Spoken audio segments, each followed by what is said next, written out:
Or what? Are you?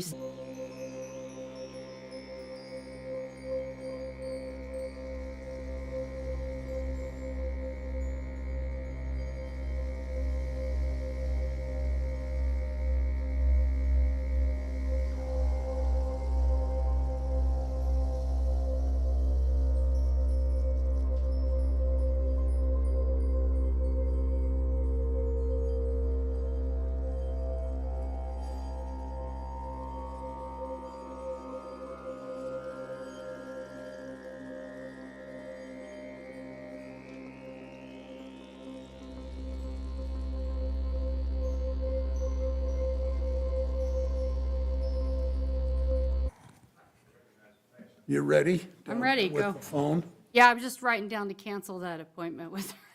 Thank you for the advice, Karen. I'm just not I didn't smart give it. about I just stuff asked like if that you were doing it. sometimes. I'm just not smart sometimes. I'm just a little.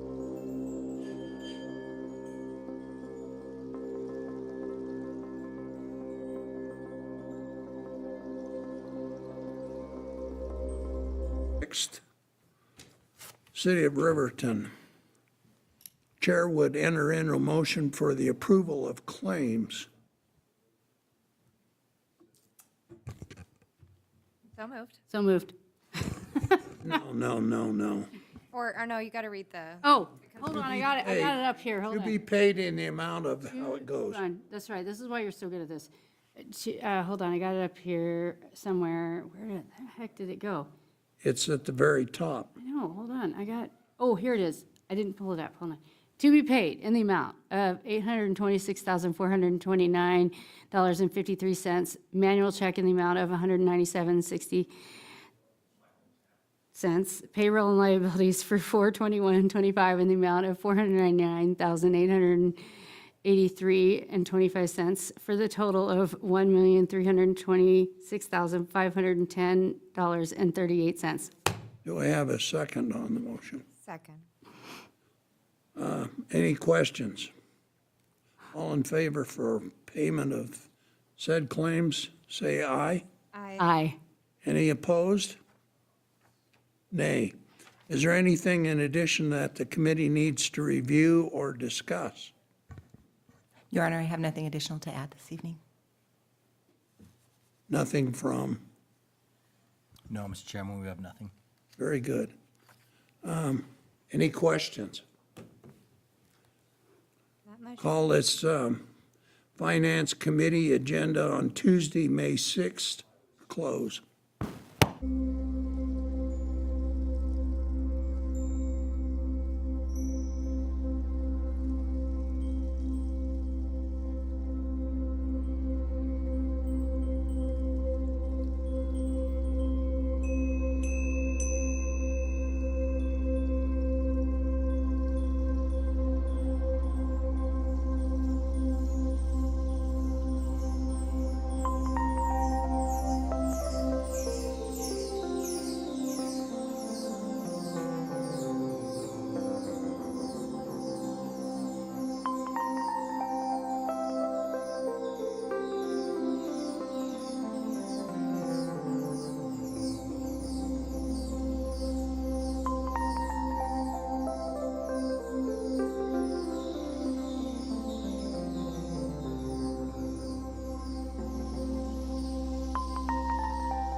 I'd like to call the May 6th, 2025 regular council meeting of the Riverton City Council to order at 7 PM.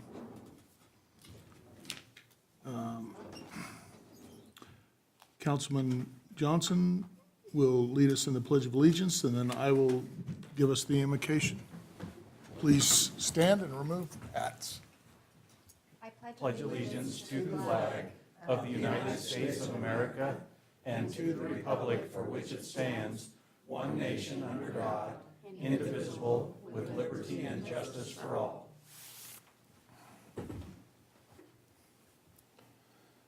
Our dearest Heavenly Father, thank you for the many blessings that we enjoy. Thank you for for letting us be able to live in this wonderful city of Riverton and the great state of Wyoming. Thank you for the wonderful moisture that we've gotten over the last couple of weeks. Thank you for all the many people that help this city run smoothly and keep us safe. We ask you to please keep all of our emergency responders, police, people in the military, all safe as they go about their day protecting all of us every day. We ask you to please bless all of us that we will make good decisions for the citizens of the city of Riverton and that we will all be safe as we go back home tonight. We ask all these things in the name of Jesus Christ. Amen. Amen.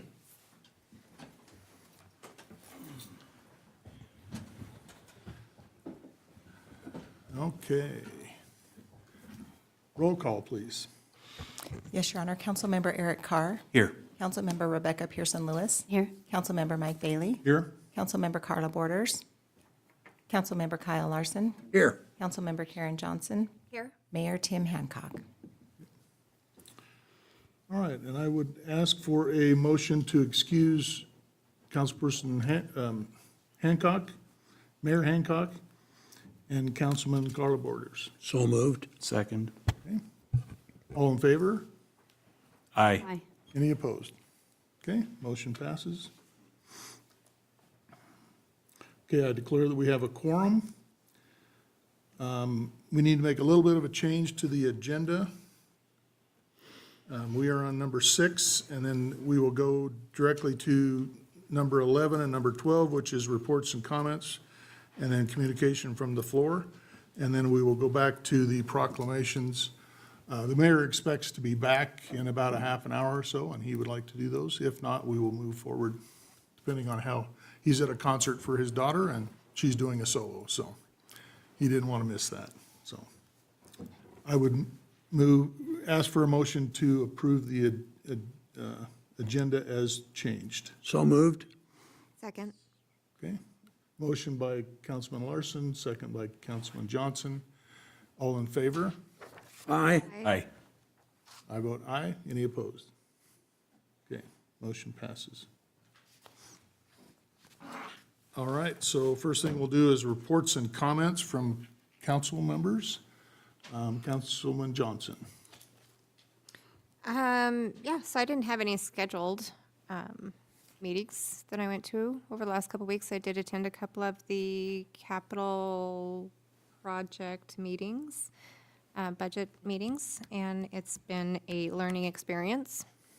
The staff puts in an incredible amount of work with that. And so other than that, I've just been visiting with some citizens regarding parking complaints and ordinance issues that we've been working through. And with the help of staff, we've been able to work through most of that. So that's all I have. Councilman Larson. Your Honor, last meeting I attended was solid waste on the 21st of April. And the main concern was not from solid waste, but was from the representative from county jurisdiction. And they were worried about the valuation of Lost Cabin, which keeps on going down, which is 40% of the property tax mover in Fremont County. So with that, they had asked all their departments to make a 10% cut. It didn't really, doesn't appear like it will affect solid waste. in that solid wastes gets 3 mills, but we pay for $80 a ton for garbage, receiving solid waste, excuse me. And so that doesn't appear to affect the operation of solid waste, so that's all I have, Your Honor. Kyle, I got a question. Yeah, Of the revenue for solid waste, uh-huh. what percentage is the $80 a ton and what percentage is the mill levy?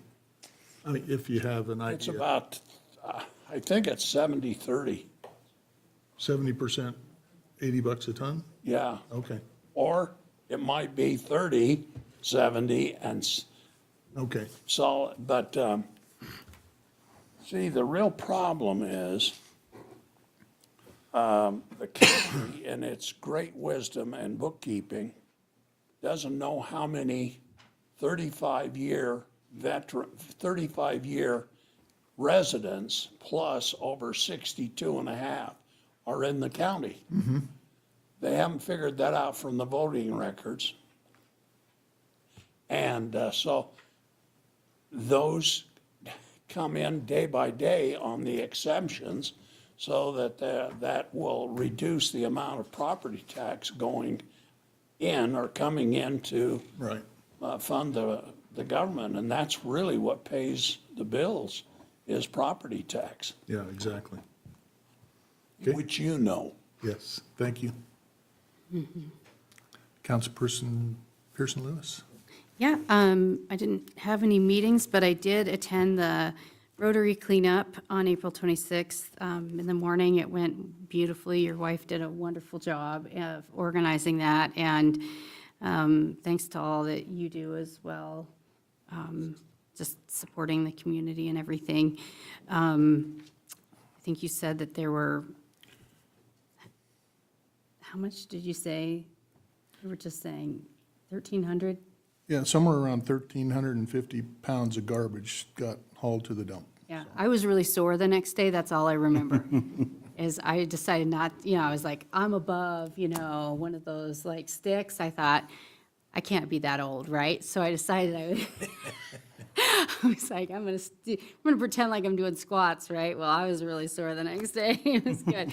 But I appreciate it, and, it makes you feel really good to do things for the community and everything, and we really did a good job cleaning up Riverton. So thank you for organizing that, and thank your wife for that. So, yeah. Yes, thank you. Councilman Carr. Thank you, Your Honor. I also had no meetings in the last several weeks. We did not, or we will not have a planning commission meeting this Thursday.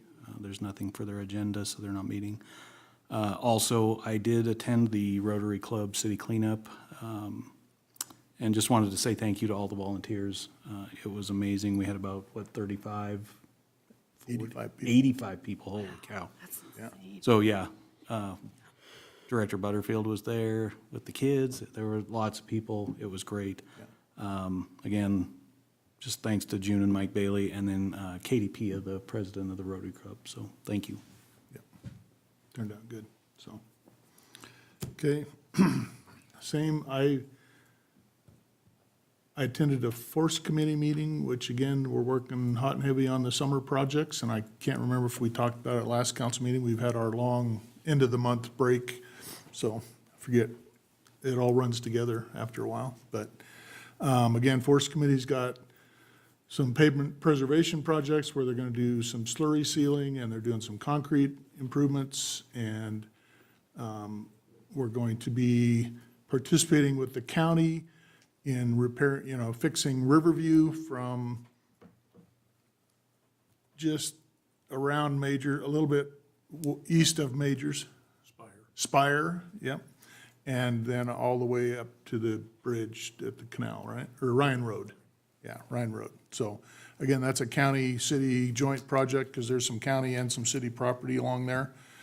And again, during that same time, Major and Riverview intersection is going to get redone with the Pathways to Schools project. So that involves that same area. And so that will probably pretty much blow our budget for the year.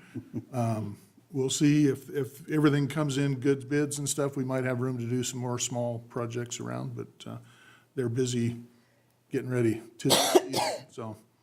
And then we had an airport board meeting, and again, our participation at the airport's very well. It's over 2,000 people a month here lately, so we've been doing really well. And so, yeah, it's good to see people out and traveling and taking advantage of that service that we have here in Riverton, so. Absolutely. And then, again, I participated with the community cleanup, and it was really awesome to see all the people turn out. We had lots of people, lots of different groups. Again, thanks you guys for coming and helping and bringing your families, and we had people from Eagles Hope and the Job Corps Center, and the high school had a big group of kids come and help, and Job Corps. Job Corps, and the folks at Walmart, and the folks from the Winter Casino, cleaned all the way from the casino to the stoplight at 17 Mile Road, and then we went from that stoplight all the way into town, and we, covered a lot of territory and picked up a lot of trash, so. If I could add just one. Yes. Thanks to YDOT as well. They provided the bags for the highway cleanup Yep. and vests. Yeah. And training, so safety training. So thank you, YDOT. Trained us what to not pick up, and Yeah. so, yeah, it turned out really good, and it's great to see people turn out and help and contribute to the community, so. I think that's all I have. So the next thing will be communications from the floor. Mr. Chairman, is it okay if I provide a few comments? Oh, during the yes, civil- sorry. We're getting all out of order, so it throw me off. Go ahead, Kyle.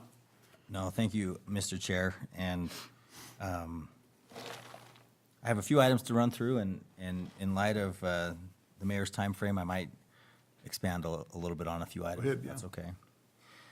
We do have a Fix Our Road Citizen Committee meeting this upcoming Monday at 11 o'clock. That is going to be in the bullpen area, and as always, we invite the public to attend that meeting.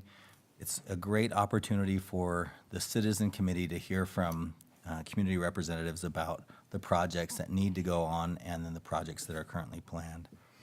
We also have an airport board meeting scheduled next Friday, so that would be the 16th. That will be at 8 o'clock here in the council chambers.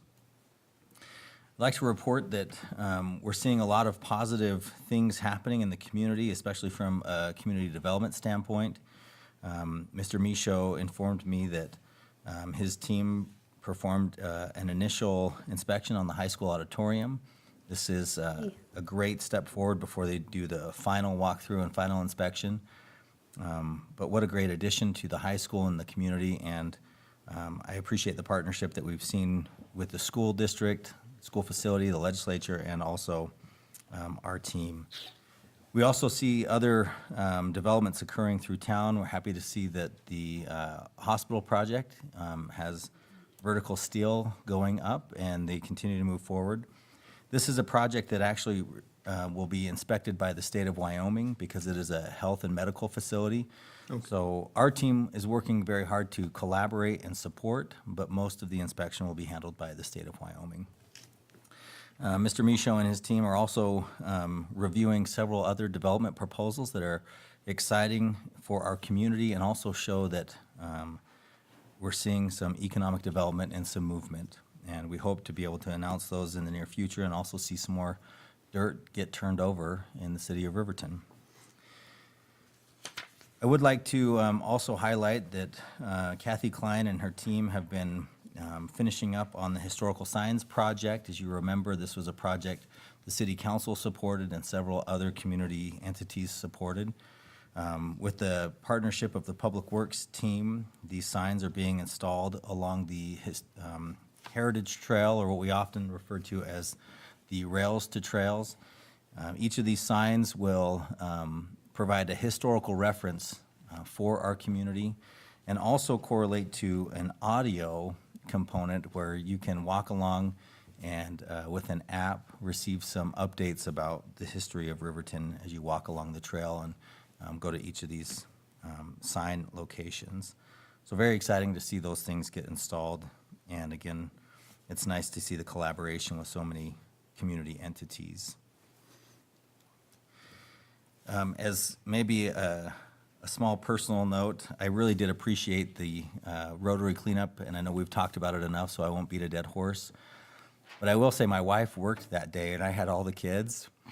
And the night before, I asked them if they wanted to help pick up litter around town, and they were all excited to do so. But I'll tell you, that morning came pretty early for me. And Courtney was already out the door for work, and I thought to myself, you know, maybe I won't wake the kids up. I'll let them wake up on their own accord, and then we'll just show up late. And sure enough, within about 3 minutes, they all woke up, and they were so excited to get out and get cleaning and join the service project. We were still a few minutes late, but, you know, when you have 4 kids in tow, I think it was acceptable. But as just an anecdote, I appreciated that there was some excitement among my kids to go out and clean, and appreciated that opportunity, even though I would have been okay if they slept in a little bit that day. The team internally has been working very hard preparing the fiscal year 26 budget. This has required analysis and work from all levels of the city of Riverton, and I appreciate that each department and then the levels within those departments have worked to ensure that we're going to present a responsible, balanced budget to you. And many sacrifices were made so that we can live within our means, and I appreciate the hard work of all that have been involved, and you as a council especially, as you've been involved through this process. To that end, we will have our budget work session this upcoming Tuesday, a week from today.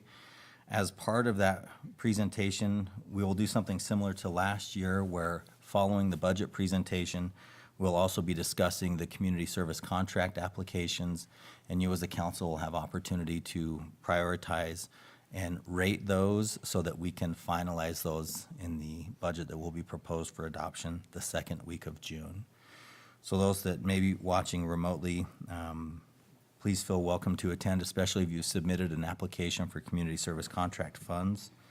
And then also, we would love it if the community came out and attended our budget work session. That's where we're able to show the priorities that you as a council have set and put them to action through the budget that is being proposed. Last week, the mayor and the tree board were able to celebrate Arbor Day by planting 2 trees in City Park.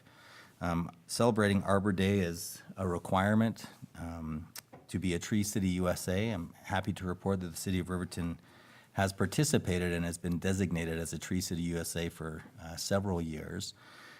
We have a functioning tree board. They meet monthly. They take on projects on behalf of the council and the city, and then as part of their celebration, they planted a couple trees. And I really like the character of the current tree board because it's less about the pomp and ceremony of Arbor Day and more about, again, turning some dirt over and doing something good in the community. So you'll see 2 brand-new trees in City Park as part of the Arbor Day celebration. The Riverton Police Department has been continuing its coordination with several community stakeholders to include tribal entities, Wind River Cares, as it relates to the warming huts that were offered through the winter season. I'm happy to report that through some of those meetings, the city was made aware that the warming huts will be transitioning to cooling huts. That transition started this week, and as always, we want to make sure that we offer our support to these community efforts, and I appreciate the police department as they have been at the table during these discussions, but we will see that transition from warming hut to cooling hut. You will have noticed that around town, several areas of concrete along the streets have been tore up. That is part of the city's project. It is a 1% project where Bornhoff Construction, a local company, is out and repairing several drainage issues with curb and gutter, and then also some cross gutters. You will have seen those around town, and we hope that that proves beneficial as we always work to ensure that roads drain. As Mr. Larson remembers, there are 3 components to a good road, and it's drainage, drainage, and drainage. That's true. Mr. Chairman, Yes. could I ask just one quick question? Will that concrete repair mitigate any of the thermal expansion pop-ups that we have on some of the sidewalks? Specifically, I'm talking about Webwood. Mr. Chairman, Councilman, not currently. The city continues to coordinate with Job Corps. Perfect. And we're very careful with the optional 1% funds to use those on more road infrastructure and less sidewalk infrastructure. There is one area that's tied to an ADA ramp that I know is going to be replaced that has a thermal heave. But most of this is curb and gutter repair and drainage repair. Okay, thank you. Is that accurate? Okay. I'd like to report that the interim schedule is ongoing with the legislature. And this Thursday and Friday in Lander, the Corporations Committee will be meeting. Staff does plan to attend at least Friday's meetings and may be able to attend both days. There are several topics that will be important to municipalities as the Legislative Committee meets, and definitely welcome you to attend those as well, because there aren't many interim committee meetings scheduled for Fremont County, and I think we're lucky to have those in Lander this Thursday and Friday.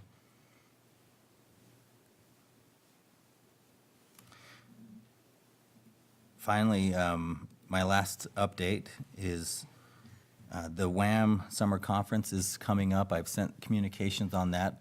We will need to register you if you do plan to attend that conference.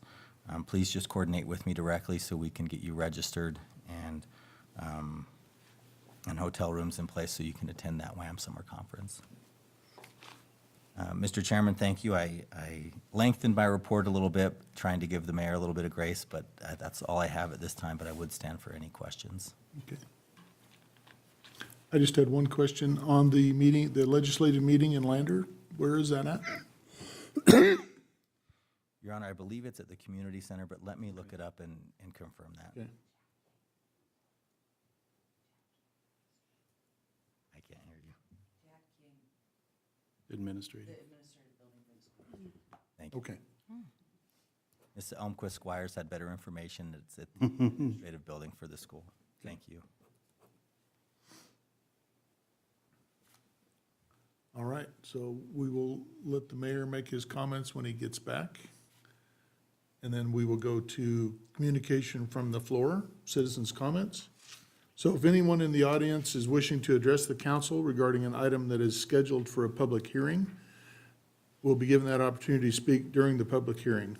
Anyone wishing to address the council on any other item may speak now, and would ask those individuals who wish to address the council at this time, approach the podium and identify yourselves for the record.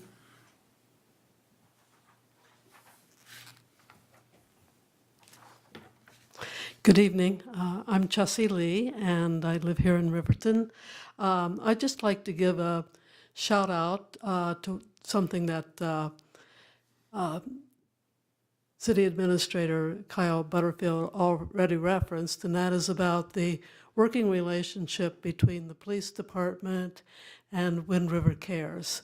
It's a great example of how a city agency can work with a tribal agency, and I understand the goal was met, and that was to have no deaths this winter from hypothermia.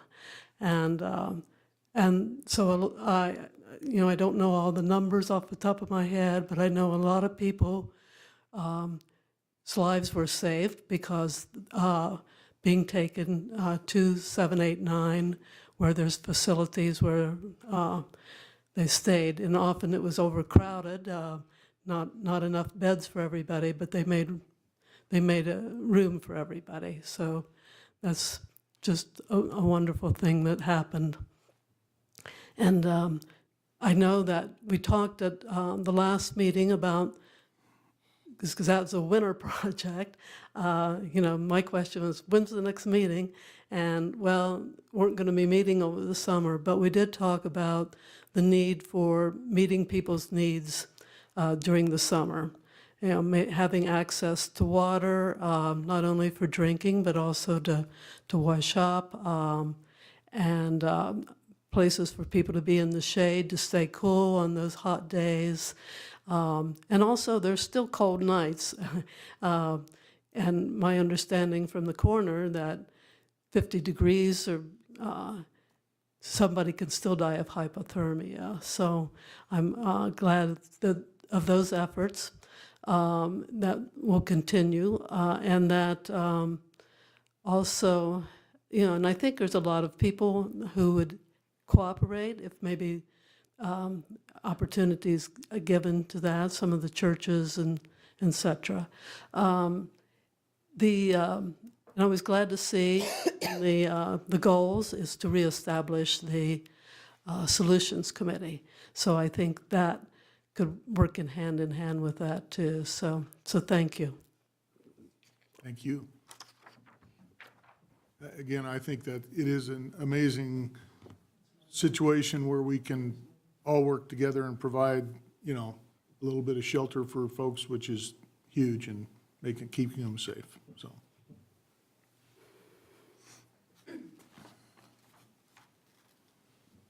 Good evening. My name is Nicole Wagon. And out of respect, do I wait to comment on the proclamation, or can I share about our event? Let's go ahead and talk about your event. Talk about our event? Okay.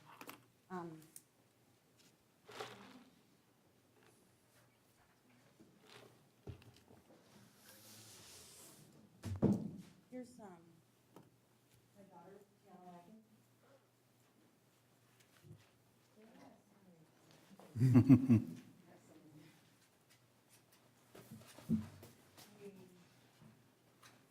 Have our banner.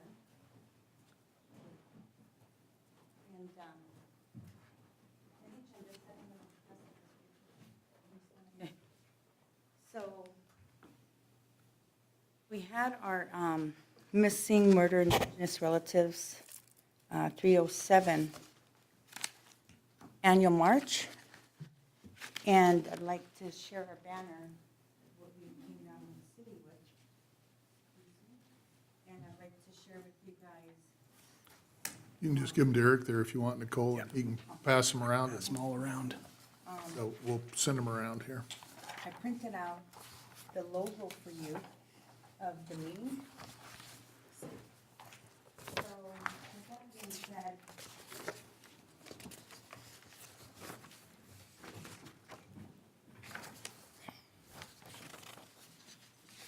if you can read this.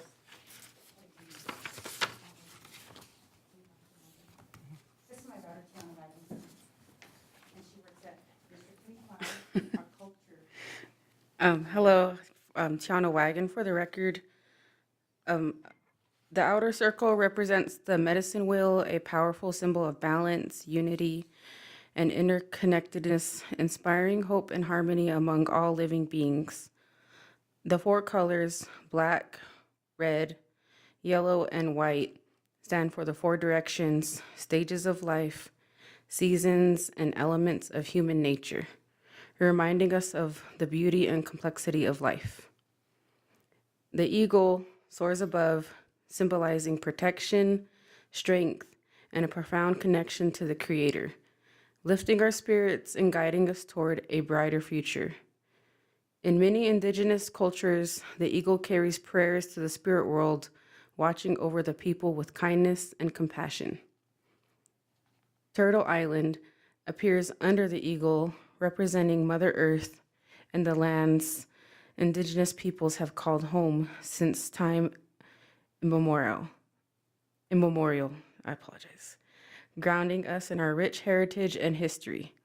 The turtle is a powerful symbol of creation, perseverance, and endurance, inspiring us to stay strong and resilient in the face of challenges. The red handprint stands for the missing and murdered Indigenous relatives, honoring the memories of those we have lost and calling us to action in pursuit of justice and remembrance. The woman, men, and two-spirit people a visible reminder of those lost and a beacon of hope for a brighter tomorrow. The spiral within the hand represents healing, growth, and the journey toward restoring balance and wholeness with Indigenous communities, illuminating the path forward and guiding us toward a more harmonious future. The feathers around the medicine wheel add further meaning. Each color and feather stands for honor, truth, and the prayers carried on the wind, uplifting our spirits and carrying our prayers to the heavens. Together, this logo tells a story of protection, remembrance, healing, and hope for all generations connected to the Wind River Reservation and beyond. Wind River Missing and Murdered Indigenous Relatives 307 is a beacon of support for all women, men, and two-spirited relatives of the Wind River Reservation, which consists of 2 federally recognized tribes, which are the Northern Arapaho Tribe and the Eastern Shoshone Tribe of Wyoming, shining light of hope and solidarity in the face of adversity.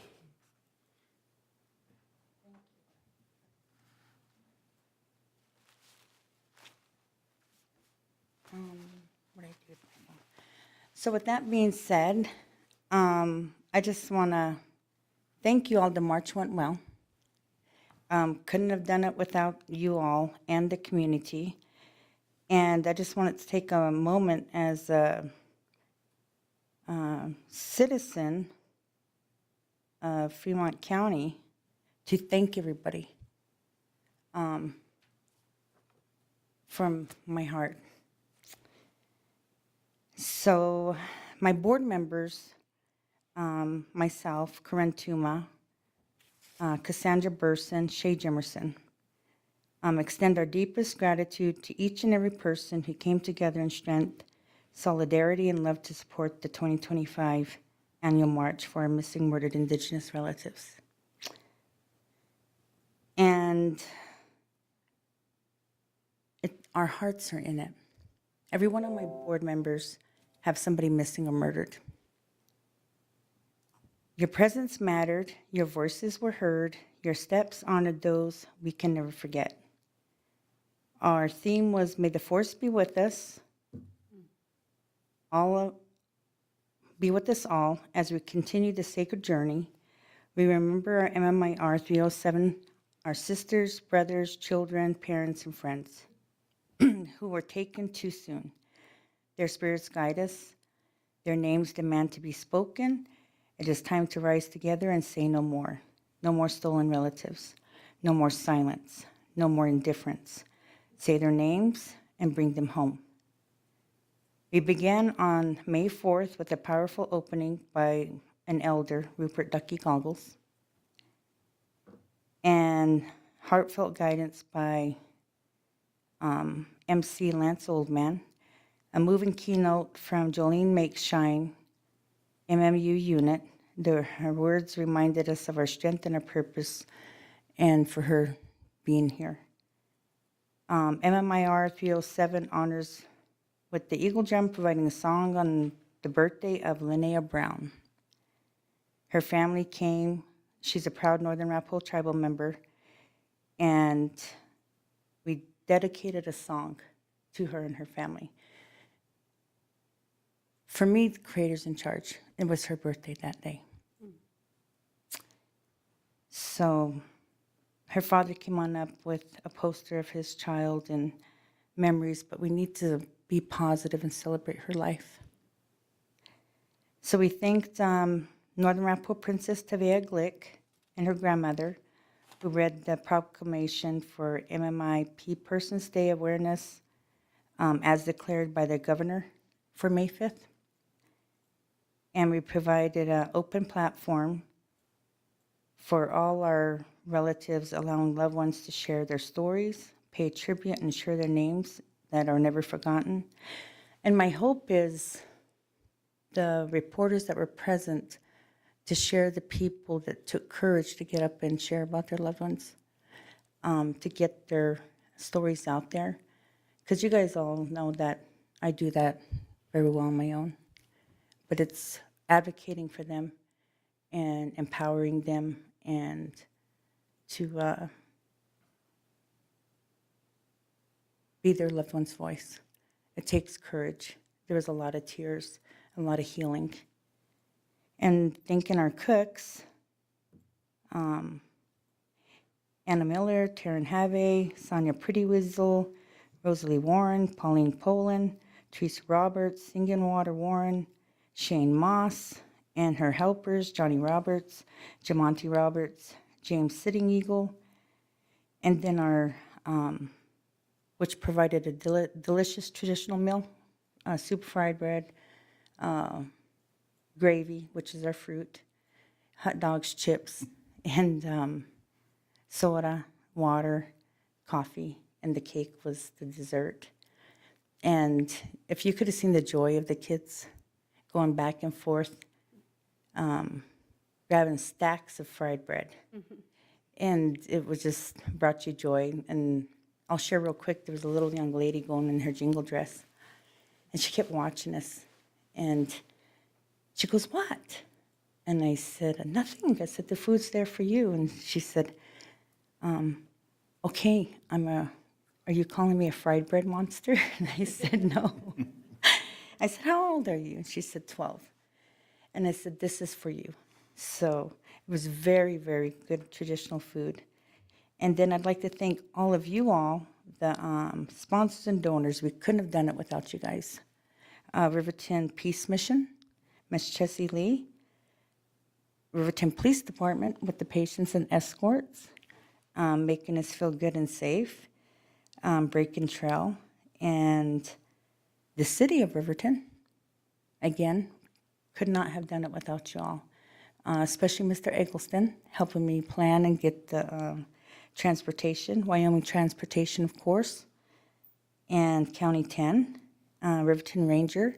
They did the banner, record time, and even took money off.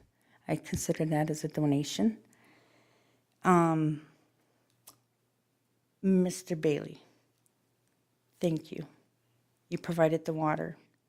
Water is sacred to us and gives us life. So may you receive unknown blessings for that. Matthew Quiltson-Moore donated the quilt. We honor our elders, and we wrapped Mr. Goggles. Like I said, if I could give a buffalo hide, I would. But with our people, we provided a quilt to honor him. Missing Murdered Unit, Miss Jolene, she was getting ready to present. She gave me stuff to say. She had a call. So duty calls, as you know, the police department knows when duty calls, you got to go. But we chose them as a speaker because we need to educate our community what MMU is. I testified in Montana, which gave birth to our unit here. So we have one, and we need to educate people. That's who they call when anybody's missing or have any tips for anybody being murdered.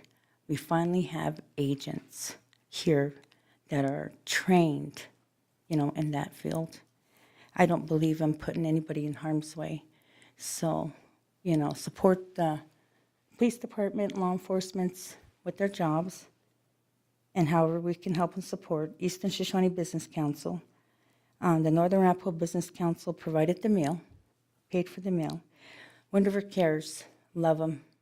They're the ones that sponsored the t-shirts, which I will give to you guys. I brought some. Don't know your size. I'm pretty sure you guys are all small. Yeah, petite. So we put their logo on the side of the t-shirt. Chessie's wearing one.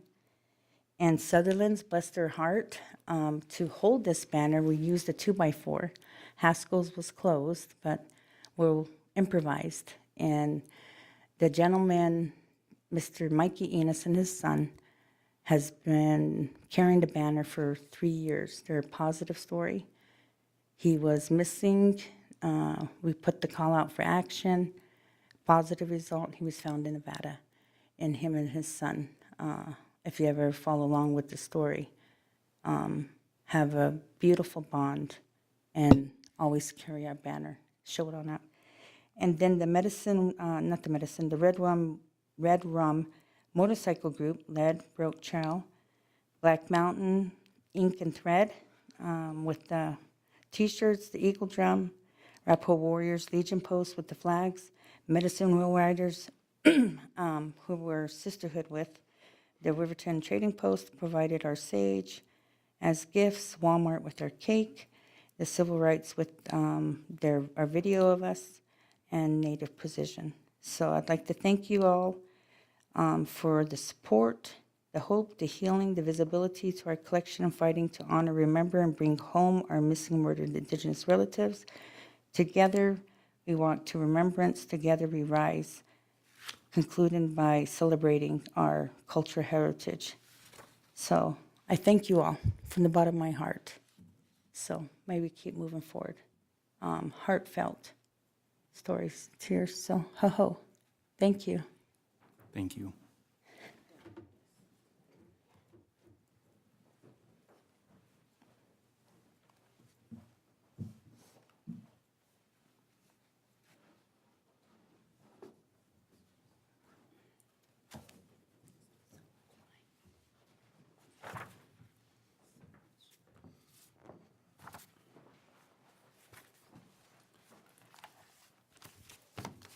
Okay, with that, is there anybody else that would like to communicate with the council?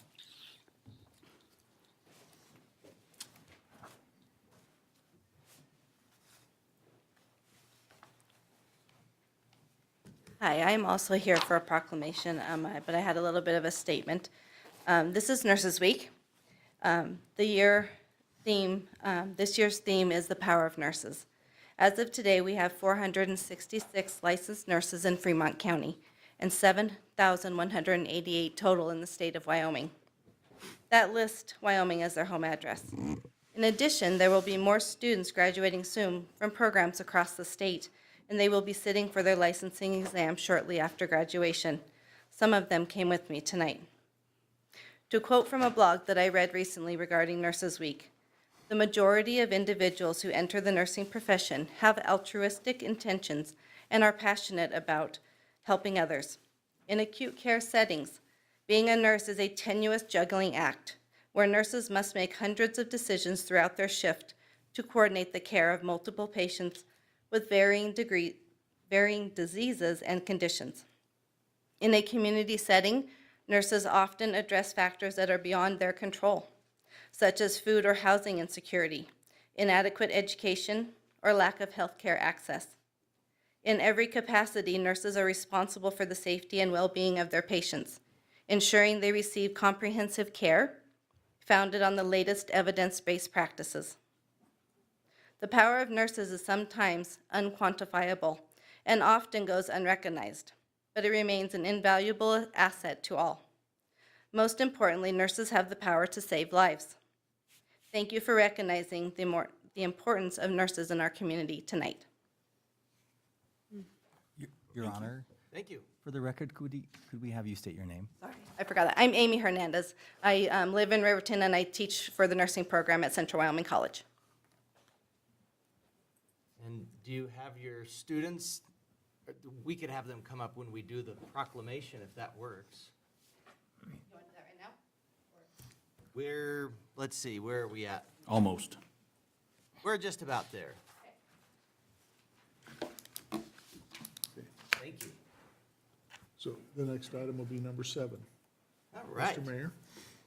Well, thank you for accommodating, attending my daughter's choir concert. Appreciate Mr. Bailey stepping in, and we couldn't have timed that better. That's right. It worked out good. I knew that was going to work just about right, but I wasn't 100% certain. Okay, well, the next thing we have is a proclamation for National Public Works Week. This is from May 18th to May 24th. People, purpose, and presence, whereas public works professionals, there's a lot of P's in this, as you can tell. Public works professionals focus on infrastructure, facilities, and services that are of vital importance to sustainable and resilient communities and to public health, high quality of life, and well-being of the people of Riverton, Wyoming. And whereas these infrastructures, facilities, and services could not be provided without the dedicated efforts of public works professionals, who are engineers, managers, and employees at all levels of government and the private sector, who are responsible for rebuilding, improving, and protecting our nation's transportation, water supply, water treatment, and solid waste systems, public buildings, and other structures and facilities essential for our citizens. And whereas it is in the public interest for the citizens, civic leaders, and children in Riverton, Wyoming to gain knowledge of and maintain an ongoing interest and understanding of the importance of public works and public works programs in their respective communities. And whereas the year 2025 marks the 65th Annual National Public Works Week, sponsored by the American Public Works Association / Canadian Public Works Association, as it is now known. Resolved, I, Mayor Hancock, do hereby designate the week of May 18th through the 24th, 2025 as National Public Works Week. I urge all citizens to join with representatives of the American Public Works Association and government agencies in activities, events, and ceremonies designed to pay tribute to our public works professionals, engineers, managers, and employees, and to recognize the sustainable contributions they make to protecting our national health, safety, and advancing quality of life for all. In witness whereof I have hereunto set my hand and caused the seal of Riverton to be affixed. Riverton, Wyoming, the 6th day of May, 2025. Thank you, Mr. Bailey. He's just helpful today. Anything you want to add to that? Mr. Eggleston, as our Public Works Director for the next 27 days? Not that I'm counting or you're counting. Am I off or am I about on? I'm not counting, Your Honor. Oh, good. Been too busy. Thank you, Your Honor. Just for our viewing public's information, and we'll send out some press releases ahead of time too, but on Friday, the 23rd of May, we will have our parking lot full of equipment and personnel again for the kids and their parents. And you let the kids drive that. That's part of the deal, right? Well, we didn't let you drive. I will say I did appreciate when we did our tour that I was able to sit for what it was worth. Well, thank you. They can crawl all over them. It'll be from noon to 3. Perfect. Thank you. And that's going to be on? The 23rd of May. 23rd of May. 23rd. Great. Right here at City Hall. I really appreciate all that our Public Works employees do. I see them out all the time. They're busy, especially this time of year. So just want to make sure they understand that we recognize and appreciate them. Thank you, Your Honor. Thank you. All right, next one. Building Safety Month. We're almost to nurses. I don't know if this is alphabetical. No, this doesn't look like it's alphabetical order. No, reverse alphabetical order. No. Next one, Building Safety Month. Whereas the City of Riverton is committed to recognizing that our growth and strength depends on the safety and essential role in our homes, buildings, and infrastructure play both in everyday life and when disasters strike, and whereas our confidence in the resilience of these buildings that make up our community is achieved through the devotion of vigilant guardians, building safety and fire prevention officials, architects, engineers. Is it just Engineer Month? We just all about engineers lately.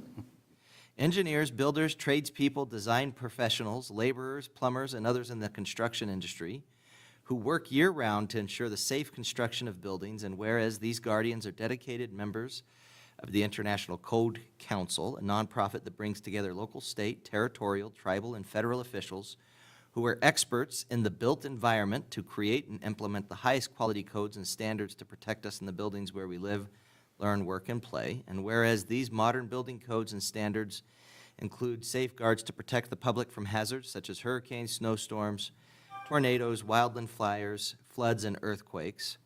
And whereas public Safety Month again. Public Works Week.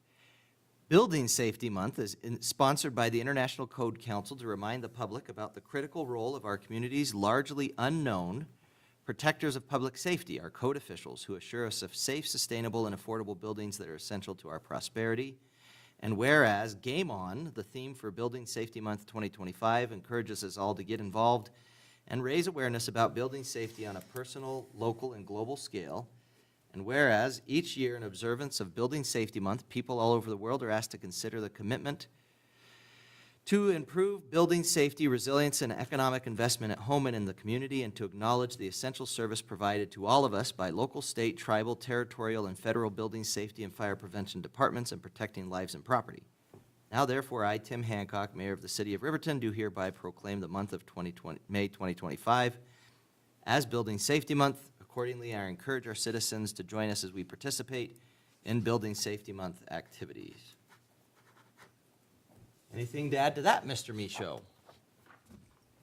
Thank you, Your Honor. Yes, the theme this year is Game On, and definitely building safety is an important area. And just to tie into all those points you had, our department's going to be posting on social media throughout the month to support all those different points. And again, it is really important. Thank you. Appreciate it. And I know that it's kind of like it says in the proclamation, unsung, but there's a lot of good work that goes into making sure our buildings are safe, whether that's through code officials, engineers, tradesmen, tradespeople, I guess I should say, architects, builders, design professionals, plumbers, everyone. And I think we definitely have some impressive abilities to make sure that our buildings here look nice and keep us safe. So, great. All right, nurses. In no particular order.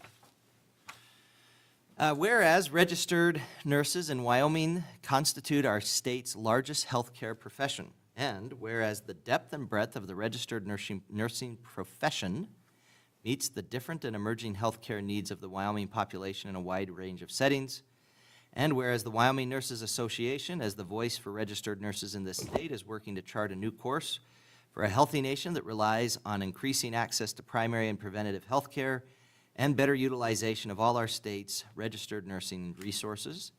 And whereas professional nursing is an indispensable component of the safety and quality of care of hospitalized and non-hospitalized patients, and whereas the demand for registered nursing services will be greater than ever because of the aging of the Wyoming population, emerging health challenges, the continuing expansion of life-sustaining technologies, and the explosive growth of home health care services.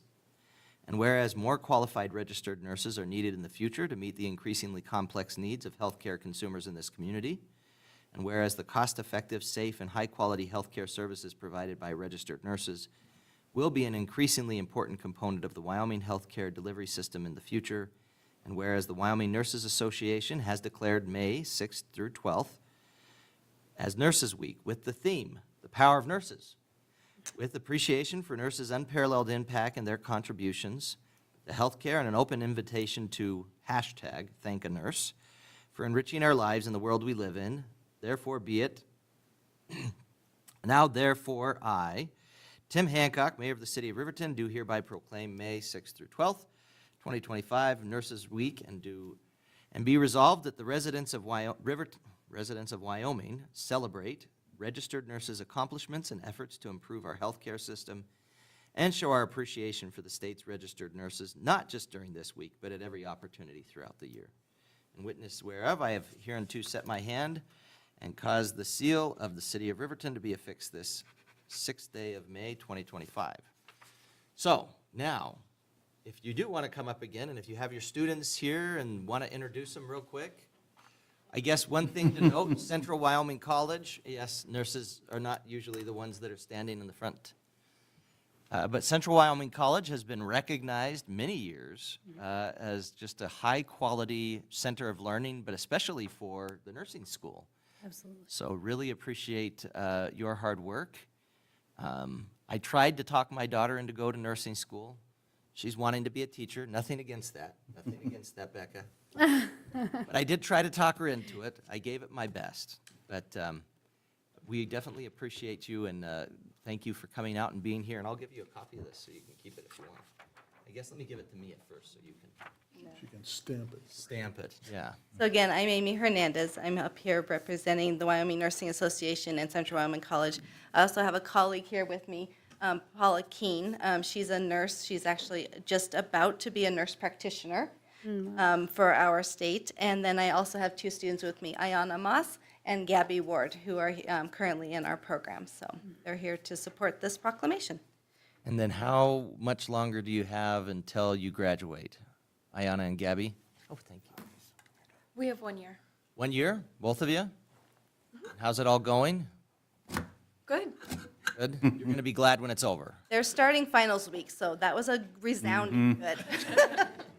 That was pretty loud. Yeah, and then you're going to go home and hit the books, I bet. It'll be good in a couple of weeks. Yeah, even better in a couple of Yeah, weeks. that's right. Yeah.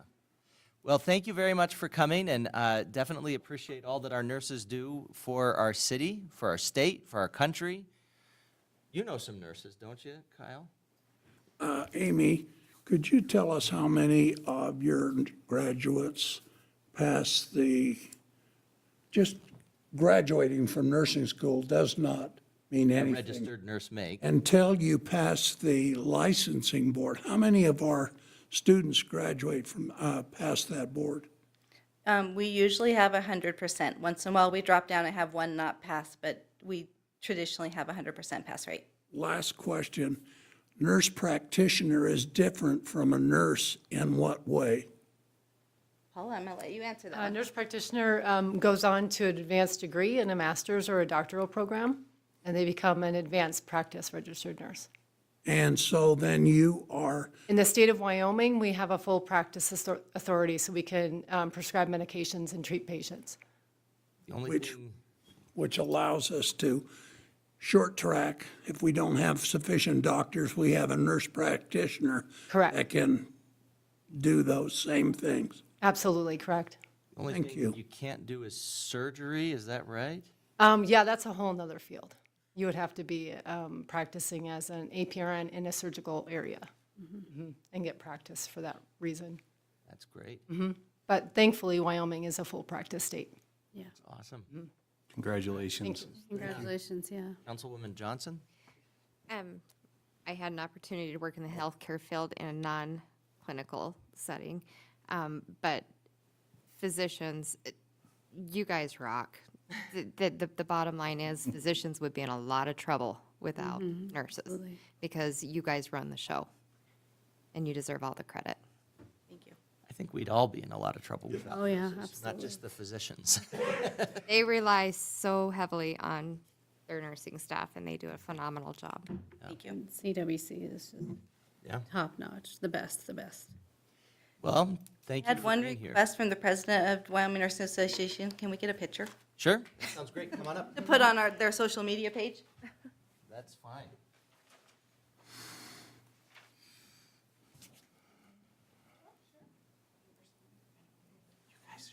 Oh, yeah, okay. Oh, you want to? Yes.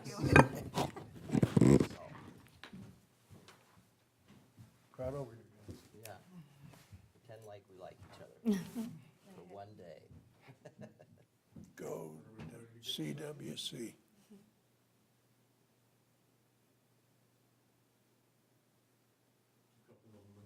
Perfect, perfect. Thank you. That's great. I'm glad we were able to do that proclamation, and thank you very much for coming out, and thank you for your hard work, and good luck. I can't help you with the homework. I don't know the first thing. All right, next one, and I think we had Ms. Wagon here. You spoke a little bit about this, I'm assuming, during the public comment. This is missing and murdered indigenous relatives. We've kind of changed the nomenclature rather than MMIP, MMIR. Is that where we're at now? Well, excuse me, to cover everybody, like I shared with Mr. Butterfield, we could have all the alphabet. We could have all the alphabet on there, meaning there's so many acronyms out there. MMIW2G, for the two-spirited, girls, women, and then we don't want to upset the men because that happens with the men as well. So the safer would be relatives, male, female, two-spirited. Okay, So, to cover everybody. Excellent. all right. All right, whereas the city of Riverton is located near the Wind River Indian Reservation and shares a deep and lasting connection with the Eastern Shoshone and Northern Arapaho peoples, whose cultures, histories, and lives contribute immeasurably to our community. And whereas Indigenous women and girls face alarmingly high rates of violence, murder, and disappearance compared to other populations, a crisis that affects families and communities across Wyoming and the nation. And whereas Wyoming's Native American population experiences significant disparities in missing persons and homicides rates, and the memory of those who are missing or murdered must be honored through awareness, advocacy, and action. Whereas May 5th has been recognized nationally as Missing and Murdered Indigenous Relatives Awareness Day in memory of Hannah Harris, Hannah. a Northern Cheyenne woman murdered in 2013, and in solidarity with all those who seek justice and healing. And whereas the city of Riverton is committed to promoting public awareness, supporting families and survivors, and working toward justice for Native communities affected by this ongoing crisis. Now therefore be it resolved that I, Tim Hancock, Mayor of the city of Riverton, do hereby proclaim May 5th, 2025, and every May 5th thereafter as Missing and Murdered Indigenous Relatives Awareness Day in Riverton, Wyoming, and encourage all citizens to honor the memory of those missing and murdered, to support community-based solutions, and to stand in solidarity with Indigenous peoples in the pursuit of justice, healing, and change.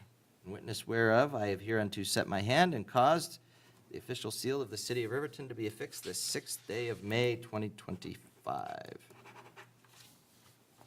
I'm sorry that I missed the walk. It was a difficult day to get out there. I messaged you. I know you did. Did you have good attendance, though? Yes. Good. Yes, I did. I just wanted to share real quick, like I shared with Mr. Butterfield, of always recognizing the first, Miss Hannah. The National Day Awareness for the Missing Murdered Indigenous Women, Girls, People, Relatives. Hannah is a day dedicated to honoring the lives lost and demanding justice. This day was officially recognized in 2017. And you guys are correct with when she passed, the 2013.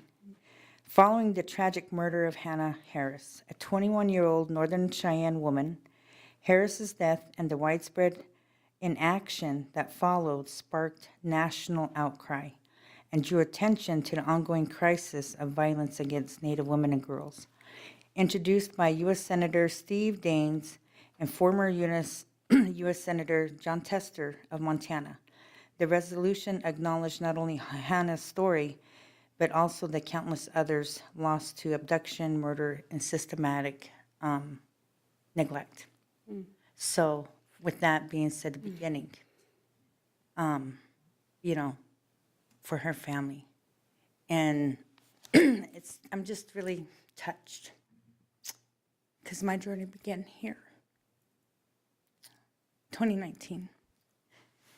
And you know that, Mr. Mayor.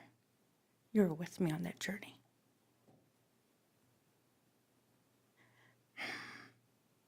So January of 2019, I lost my daughter, January 4th. Then I got the call by the governor. So our journey began together in the state of Wyoming, 2019. And then, with the history of our proclamation. And I want to share with you guys an update, and I'll give it to Mr. Butterfield to give to you guys, of the Wyoming Missing Murdered Indigenous People Task Force. I've been on that since 2019 as well.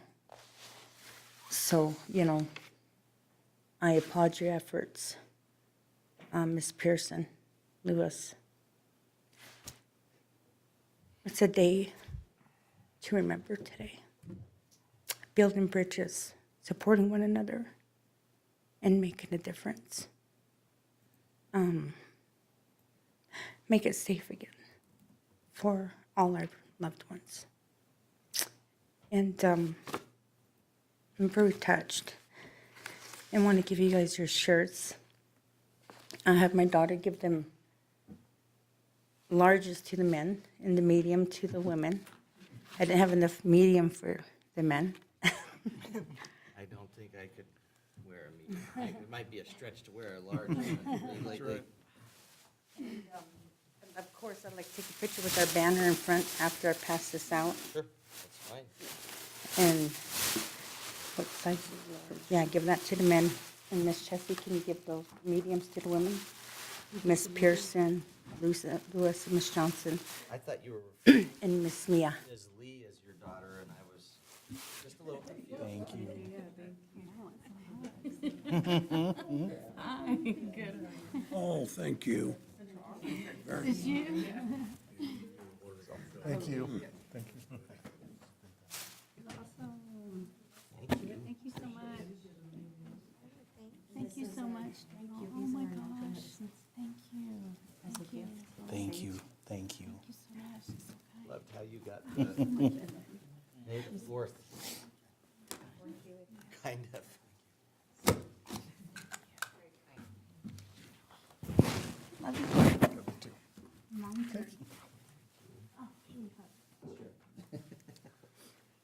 This won't fit you, Tim, but it'll fit me. Thank you very much. Size Can you fit got? none of us either. Oh, maybe you and Floyd can be in there. No, I think it work. XL should work just fine. Yeah, that is cool. All right, so did you want to take a picture now, or Yes. Shall we? Because I'm all teared wanna up. do the same thing, just have everybody gathered around here? Proclamations Month. Nations Month. I think June is around when Rich was like, I can't believe it's May. Like it wasn't it just Christmas? I'm holding mine up. Chinese New Year? Well, yeah. You might have to That was like, It was April 1st. No, oh, no, that was no. like March or something. Or March 1st. I do not wear tank tops. No. Don't wear tank tops. You might have to cut the sleeves off if that's. Oh, he could pull that off. You said no. I might wear it out of here. Sun's out, guns out. I want to see that now, Mike. Oh, what's that? Sun's out, guns out. All right, Yeah, Oh, shirt- yeah, yeah, yeah. I see what you're sleeveless saying, shirts. sleeveless. Yeah. all right, ready?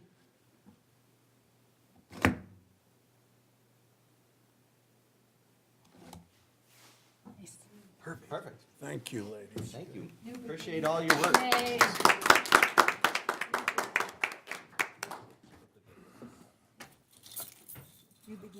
Yes.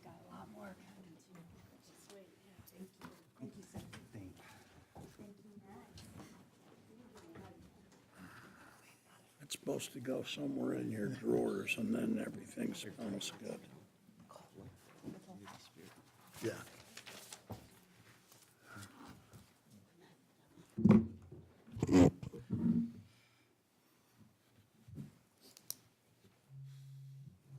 Okay, now let's move on. All right, we'll move on to the next item. Number 13. Ms. Harris, when you're ready. Administrative Services Director, could you please read the consent agenda items by title only? Yes, Your Honor. Approval of the minutes, April 15th, regular council meeting. Approval of the minutes, May 6th, 2025, Finance Committee meeting. Approval of the Finance Committee recommendations, May 6th, 2025. Replat of lots 13 and 14, Block 9, Woodridge Estates. All right, items requiring further discussion. Your Honor, the Finance Committee met this evening, and we paid amount of $826,492.53. Manual checks in the amount of $197.60. Payroll and liabilities for April 21st in the amount of $499,883.25 for a total of $1,326,510.38. Thank you. I'd entertain a motion to approve the consent agenda as presented. So moved. Second. Councilman Larson with the motion, Councilman Bailey with the second. Any discussion, amendments? All in favor, say aye. Aye. Aye. Any opposed, say nay. Motion passes. All right. Thank you, Ms. Wagon and daughter. Ms. Wagon and Ms. Wagon. Huh? Real Miss Wagon, stand up. All right, next up, consideration of Resolution 1523, Youth City Council. City Administrator's report, please. Thank you, Your Honor. This resolution supports the formation of the Riverton Youth Council. It is also in line with Resolution 1519, which you adopted on March 18th to establish your goals for the upcoming fiscal year. Part of your goal setting was to establish or support the establishment of this Riverton Youth Council. After the working session on April 8th, we were able to process your discussion and also the proposal by several youth members to put together this resolution. In brief, it outlines that the Youth Council will consist of 5 to 9 members of youth ages 15 to 18, which would be appointed by the mayor with the advice and consent of the City Council. It establishes that the mayor or another member of the council would serve as liaison to the Riverton Youth Council, assigns the city administrator or their designee to be a liaison to the Youth Council, and then also requires the establishment of bylaws that would be filed with the city clerk, and also to establish regular meeting schedule. It is expected that the Youth Council will commence during the 2025-2026 school year, and should Resolution 1523 be adopted, staff will begin working on an application process. As it relates to the application process, the school for Fremont County School District 25 will go out on May 23rd, so that's just 17 days away. So we're looking at about 2.5 weeks. School does start again on August 19th, 2025. So it may be something that you would like us to rush and prepare the application process for youth to try and receive and submit before school's out. Or you could have us do it at the start of next school year, or both. It would really kind of be up to your direction and your discretion. And you are able to amend the resolution as presented pursuant to your desires. Thank you, Your Honor. Thank you. Administrative Services Director, if you could please read Resolution 1523 by title only. Resolution number 1523, a resolution of the governing body of the City of Riverton supporting the formation of the Riverton Youth Council for the City of Riverton. Thank you. I'd entertain a motion to adopt Resolution 1523. So moved. Second. Motion by Councilman Carr, second by Councilwoman Johnson. Silence by the person who's been pushing this. I tried. Any discussion?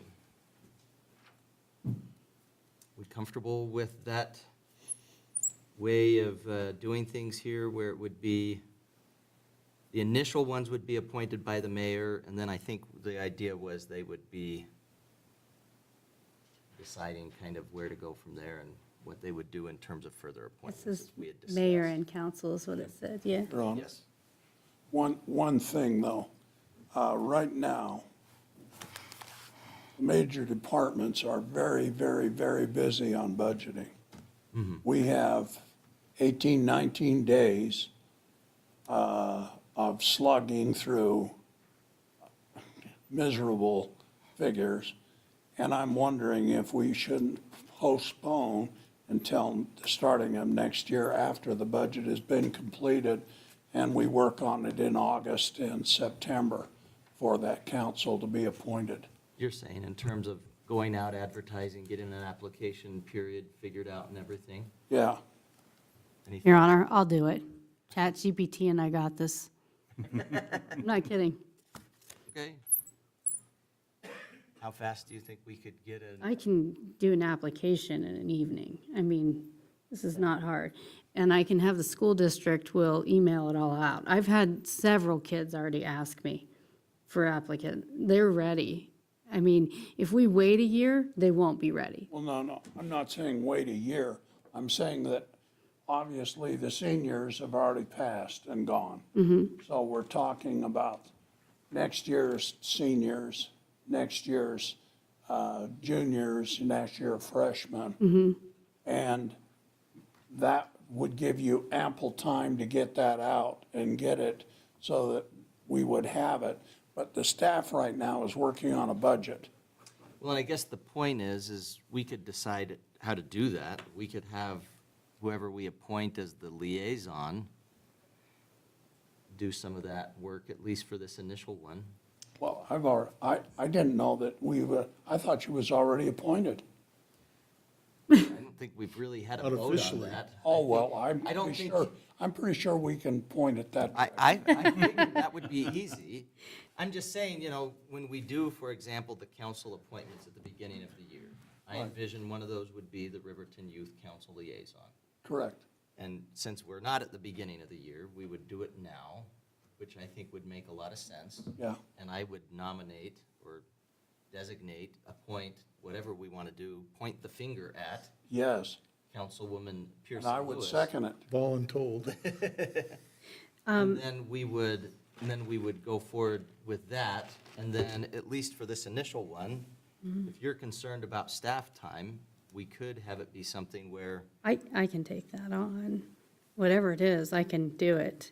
I mean, if you're worried about striking while the iron's hot, which I Yeah. think that's your concern. Well, and most of the kids that worked on it, there were only 3 seniors. The rest of them were not. And they were, They were underclassmen. And then I've had additional students ask me about it.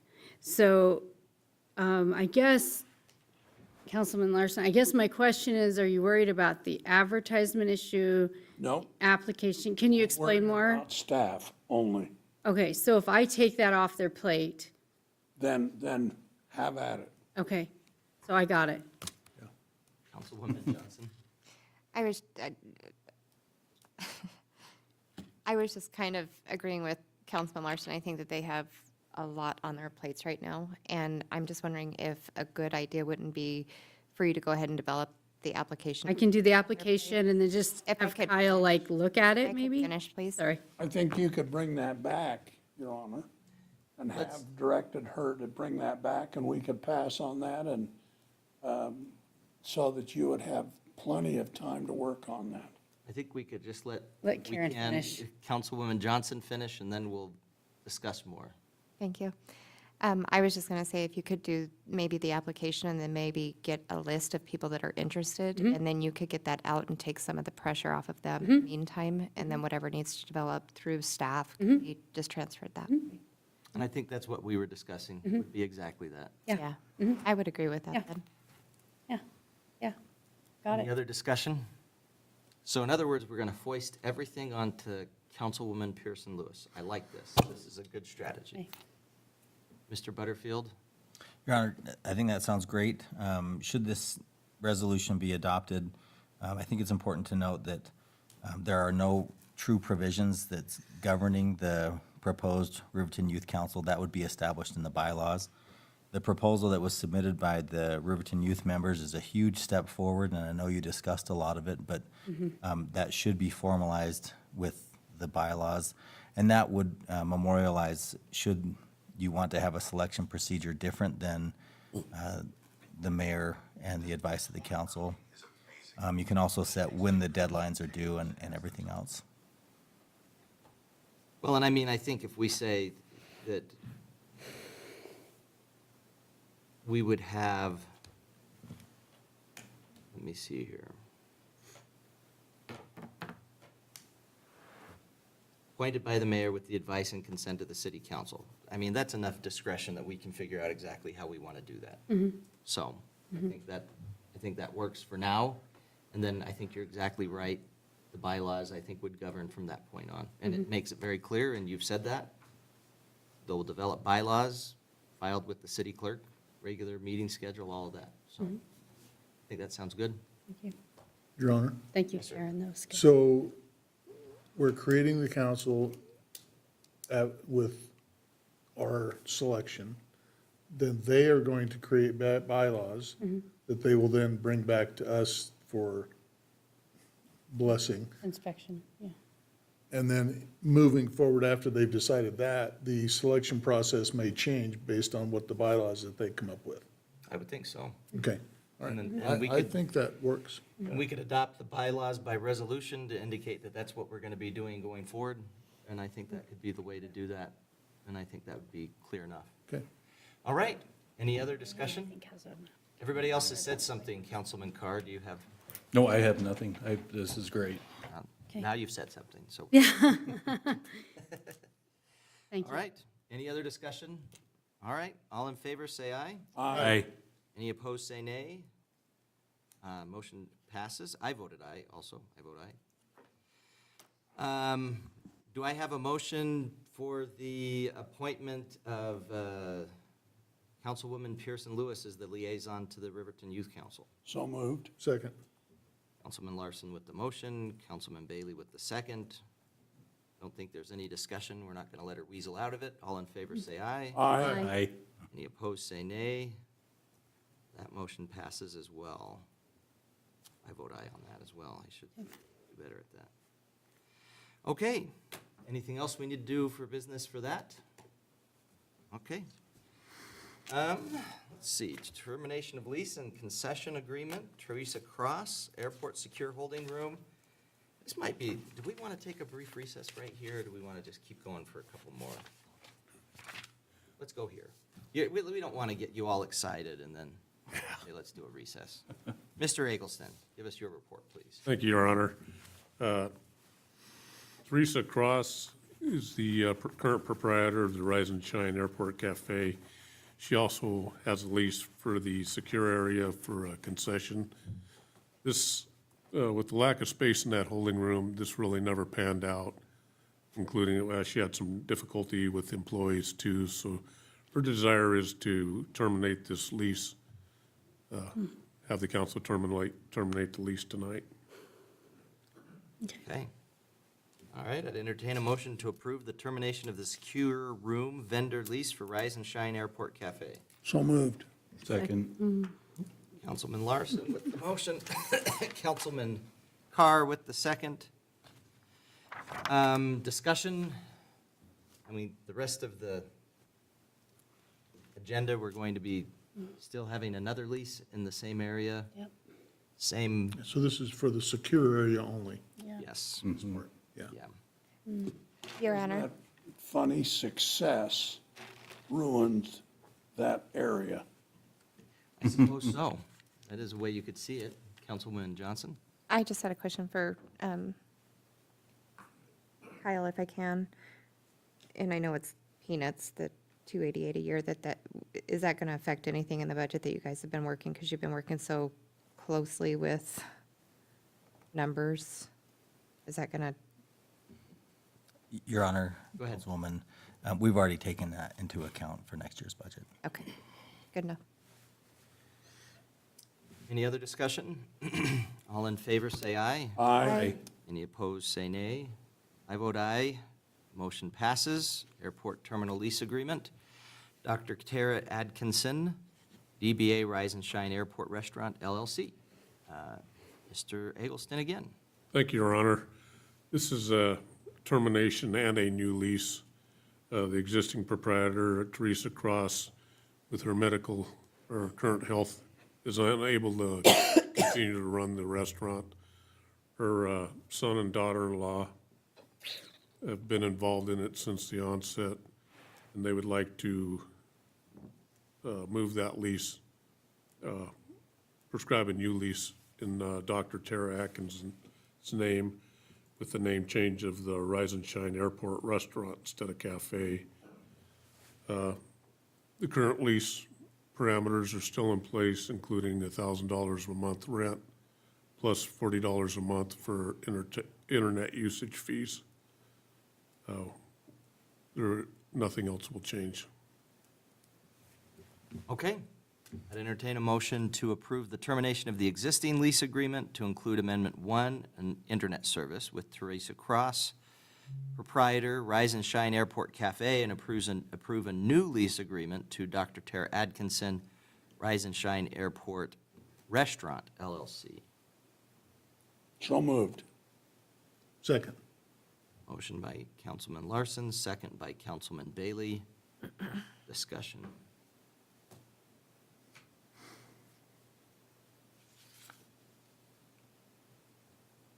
They serve good food. They do. And we actually had some discussion about the possibility of Rotary meeting up there, for example, and trying to figure out. They've got a really good organization going on up there. I guess my question is, I think they have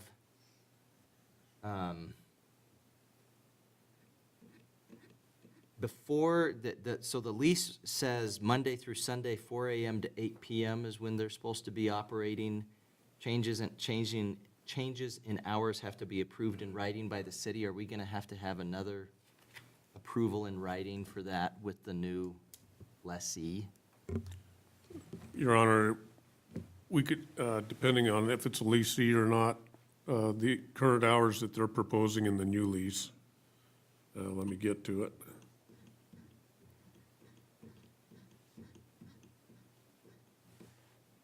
Oh, I see, I think, Their hours of operation are going to be, got it. I see, I was looking at the old lease. okay, So they're gonna be closed Wednesday, 7 a.m. to 8 p.m. Monday and Tuesday, 7 a.m., 8 p.m. Thursday through Saturday, and Sunday, 7 a.m. to 3 p.m. Is that right? correct. Okay.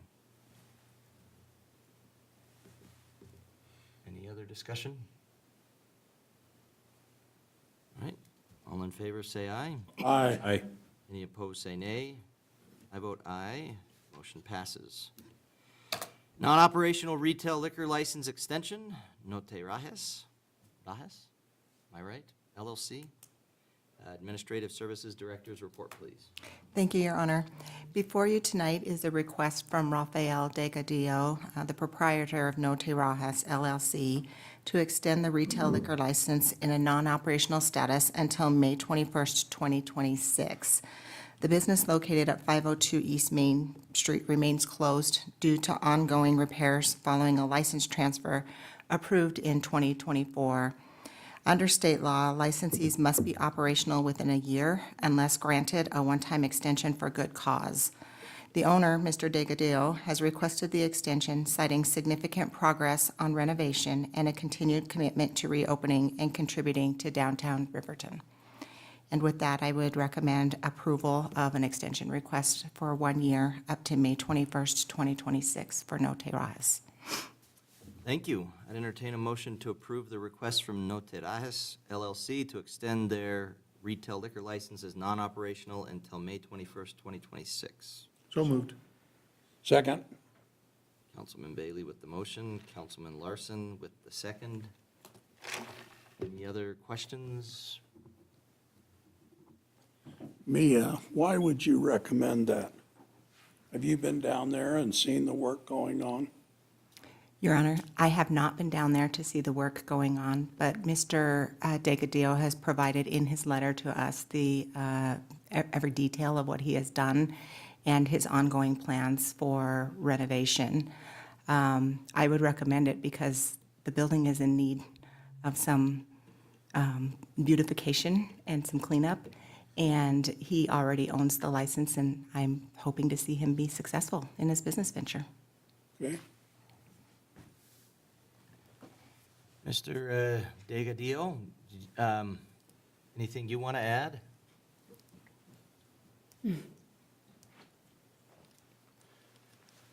First, I thank you for the consideration. I bought a building that has a lot of deferred maintenance issues. And when you first buy a building and you're going to open up a new business, you think, I'll put a new facade on the outside. It kind of announces to the city that there's going to be a change. But once inside, you see all the work that needs to be done, and that takes time. Now, after making a sizable investment in the building and the liquor license and ongoing repairs and new equipment, as a businessman, I have to have a return on investment. I'm very motivated to get it going. Yes, I do ask for the 1 year, but I don't anticipate it taking that long. Probably realistically toward the end of fall is what we're thinking. On one hand, I've had many contractors come to work. They've made commitments, but on occasion, when work was begun, employees left, leaving me in a lurch, leaving them in a lurch. And so sometimes that puts you behind. And also too, when you go into an older building, you may see something that looks very structurally sound, but there are little issues with it that only get discovered once you start to remove some of the damage that was there. So I hope you look favorably at this, and hopefully before the end of the year, we'll have it up and running. And our concept is going to be, we're going to have one side is going to be a pool hall with darts. The other side is going to be a nightclub. I already own one place, the River City Rendezvous, across from the county fairgrounds. Had it for 2 years now. Never had a police issue there. Well, we did have one. It's kind of lurid, so I won't go into it. But there was no real criminality there. We have no drugs, no fights. And we're going to take that same attitude and bring it to Talk of the Town. That's what we're going to call it. Well, great. I can tell you that bar has been in operation since I was a kid. It's had a lot of different names. I don't know if it's ever had a very good reputation. Not, maybe I'm being too blunt. No. But You've made good improvements down You there on have. South Thank you. River. Yes. Yeah, and you'll see it, and you'll see the benefits coming up soon enough.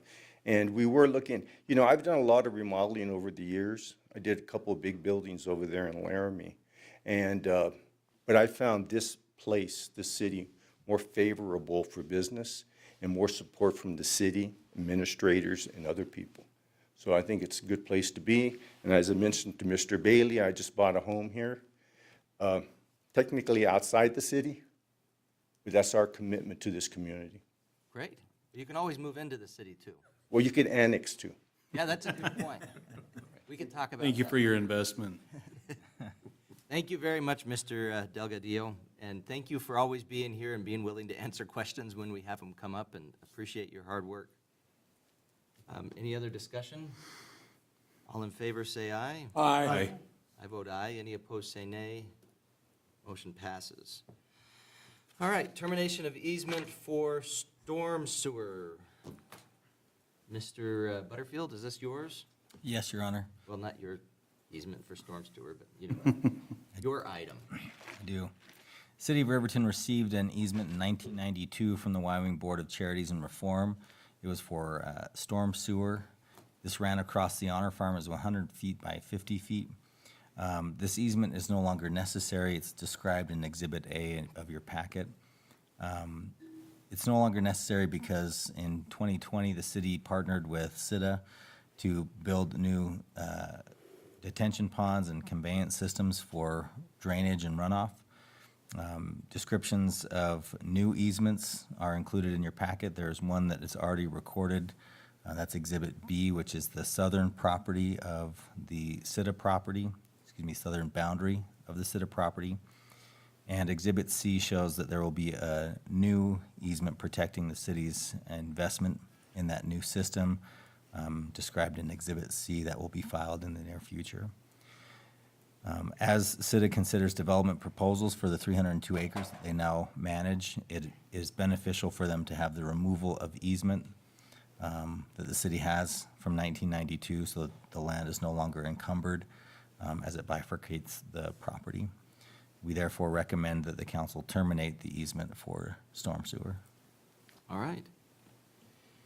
I'd entertain a motion to approve the termination of easement for storm sewer document for an easement granted to the city of Riverton in 1992 across a portion of the Honor Farm. So moved. Second. Motion by Councilman Larson, second by Councilwoman Johnson. Any other discussion? All in favor, say aye. Aye. I vote aye. Any opposed, say nay. Motion passes.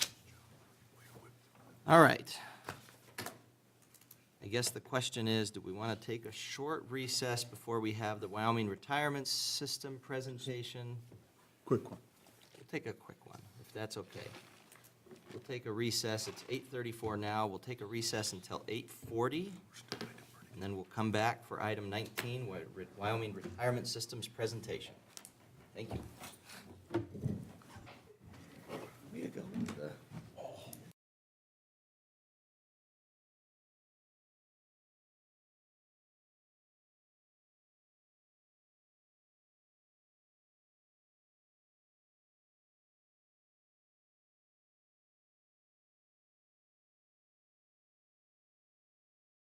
8:43 p.m. A little bit later than we intended with our break, but city administrators report.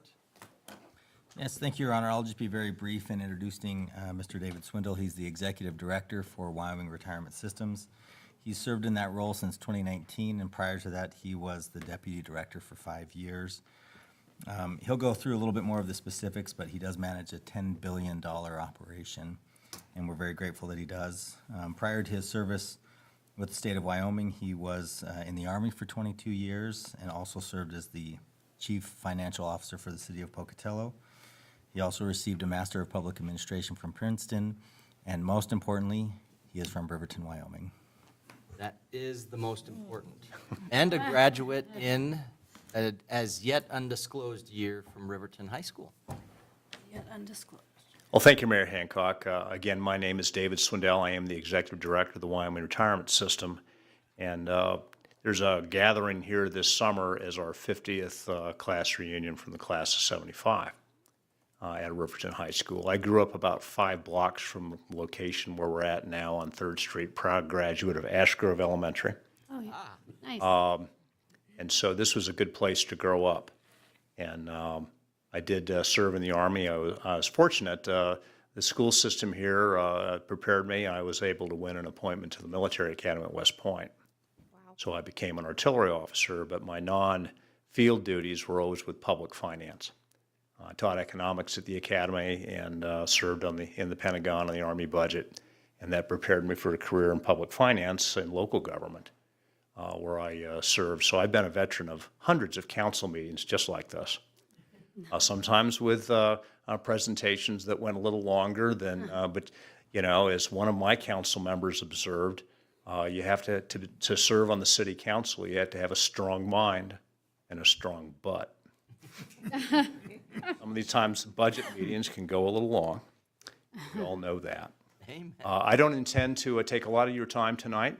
I know I'm the only thing standing between you and an executive session on personnel. That sounds like a lot of fun, Mia.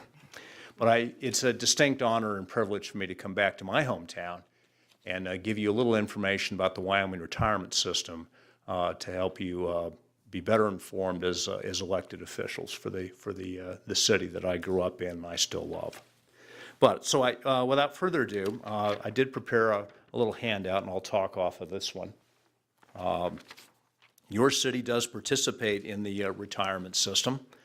You have 3 plans that you participate in. We administer 8 defined benefit pension plans plus a 457 deferred compensation program. You have people in the public employee plan. You have people in the law enforcement pension plan.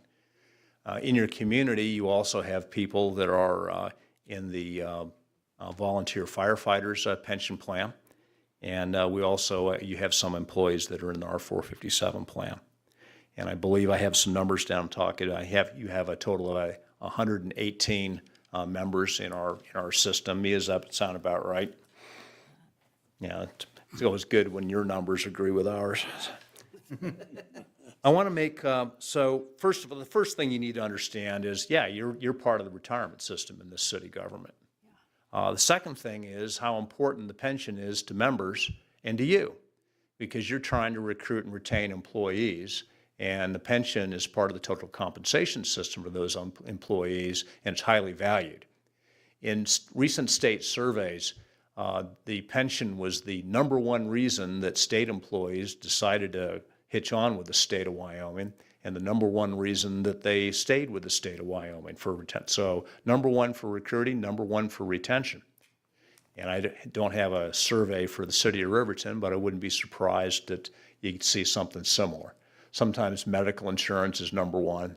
But basically, yeah, the existence of a pension trumped even medical insurance, trumped vacation pay, trumped pay rates in general, opportunities for advancement, all the other things that are on that survey, and there was a lot of them.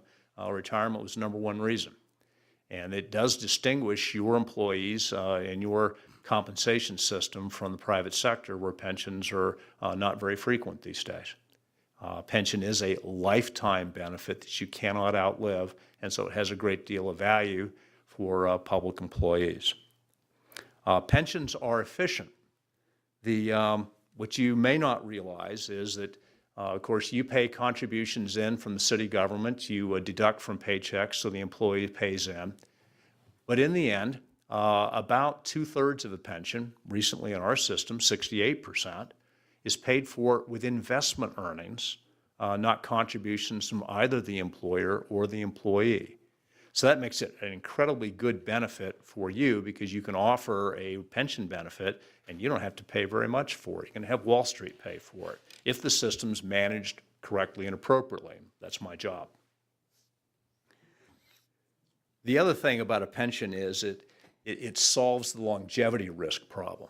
Mayor, I've joined a weird profession where living longer is considered a risk.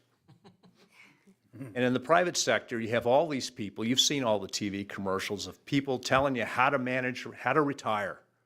And none of them have ever done it because they are still working for a living, giving you this ad, right?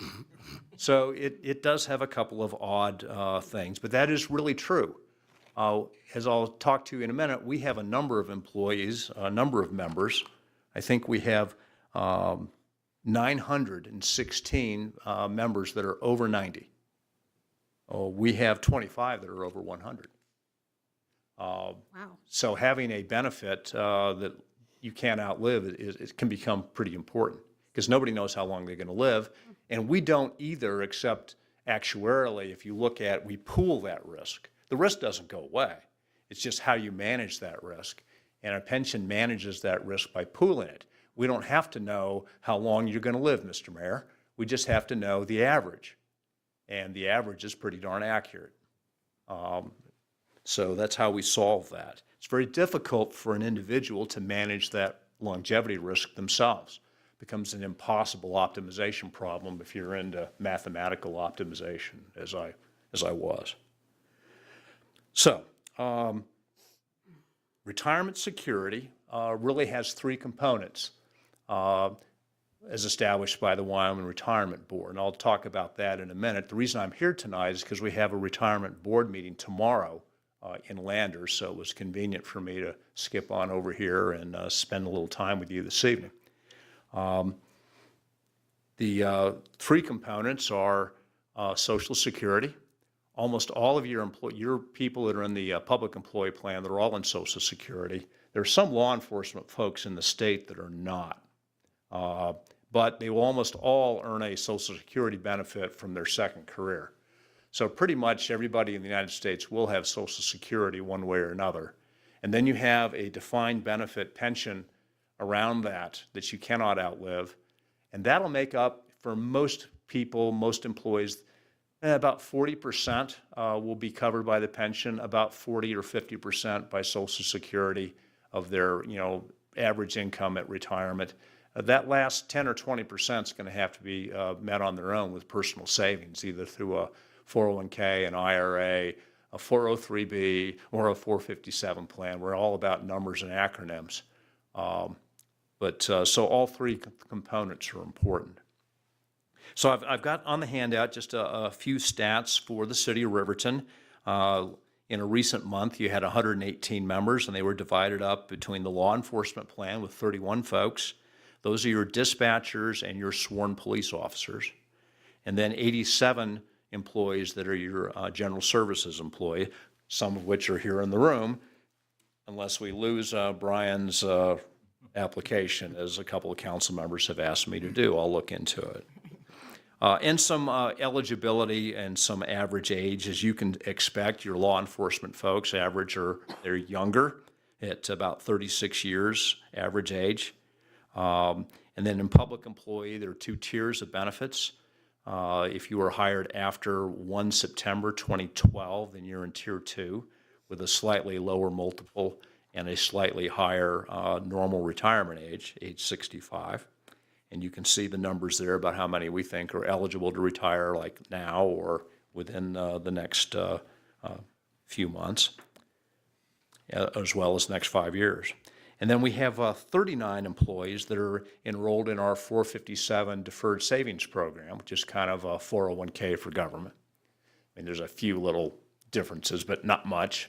These plans, every time Congress looks at the law, these plans all get a little closer together and coordinated.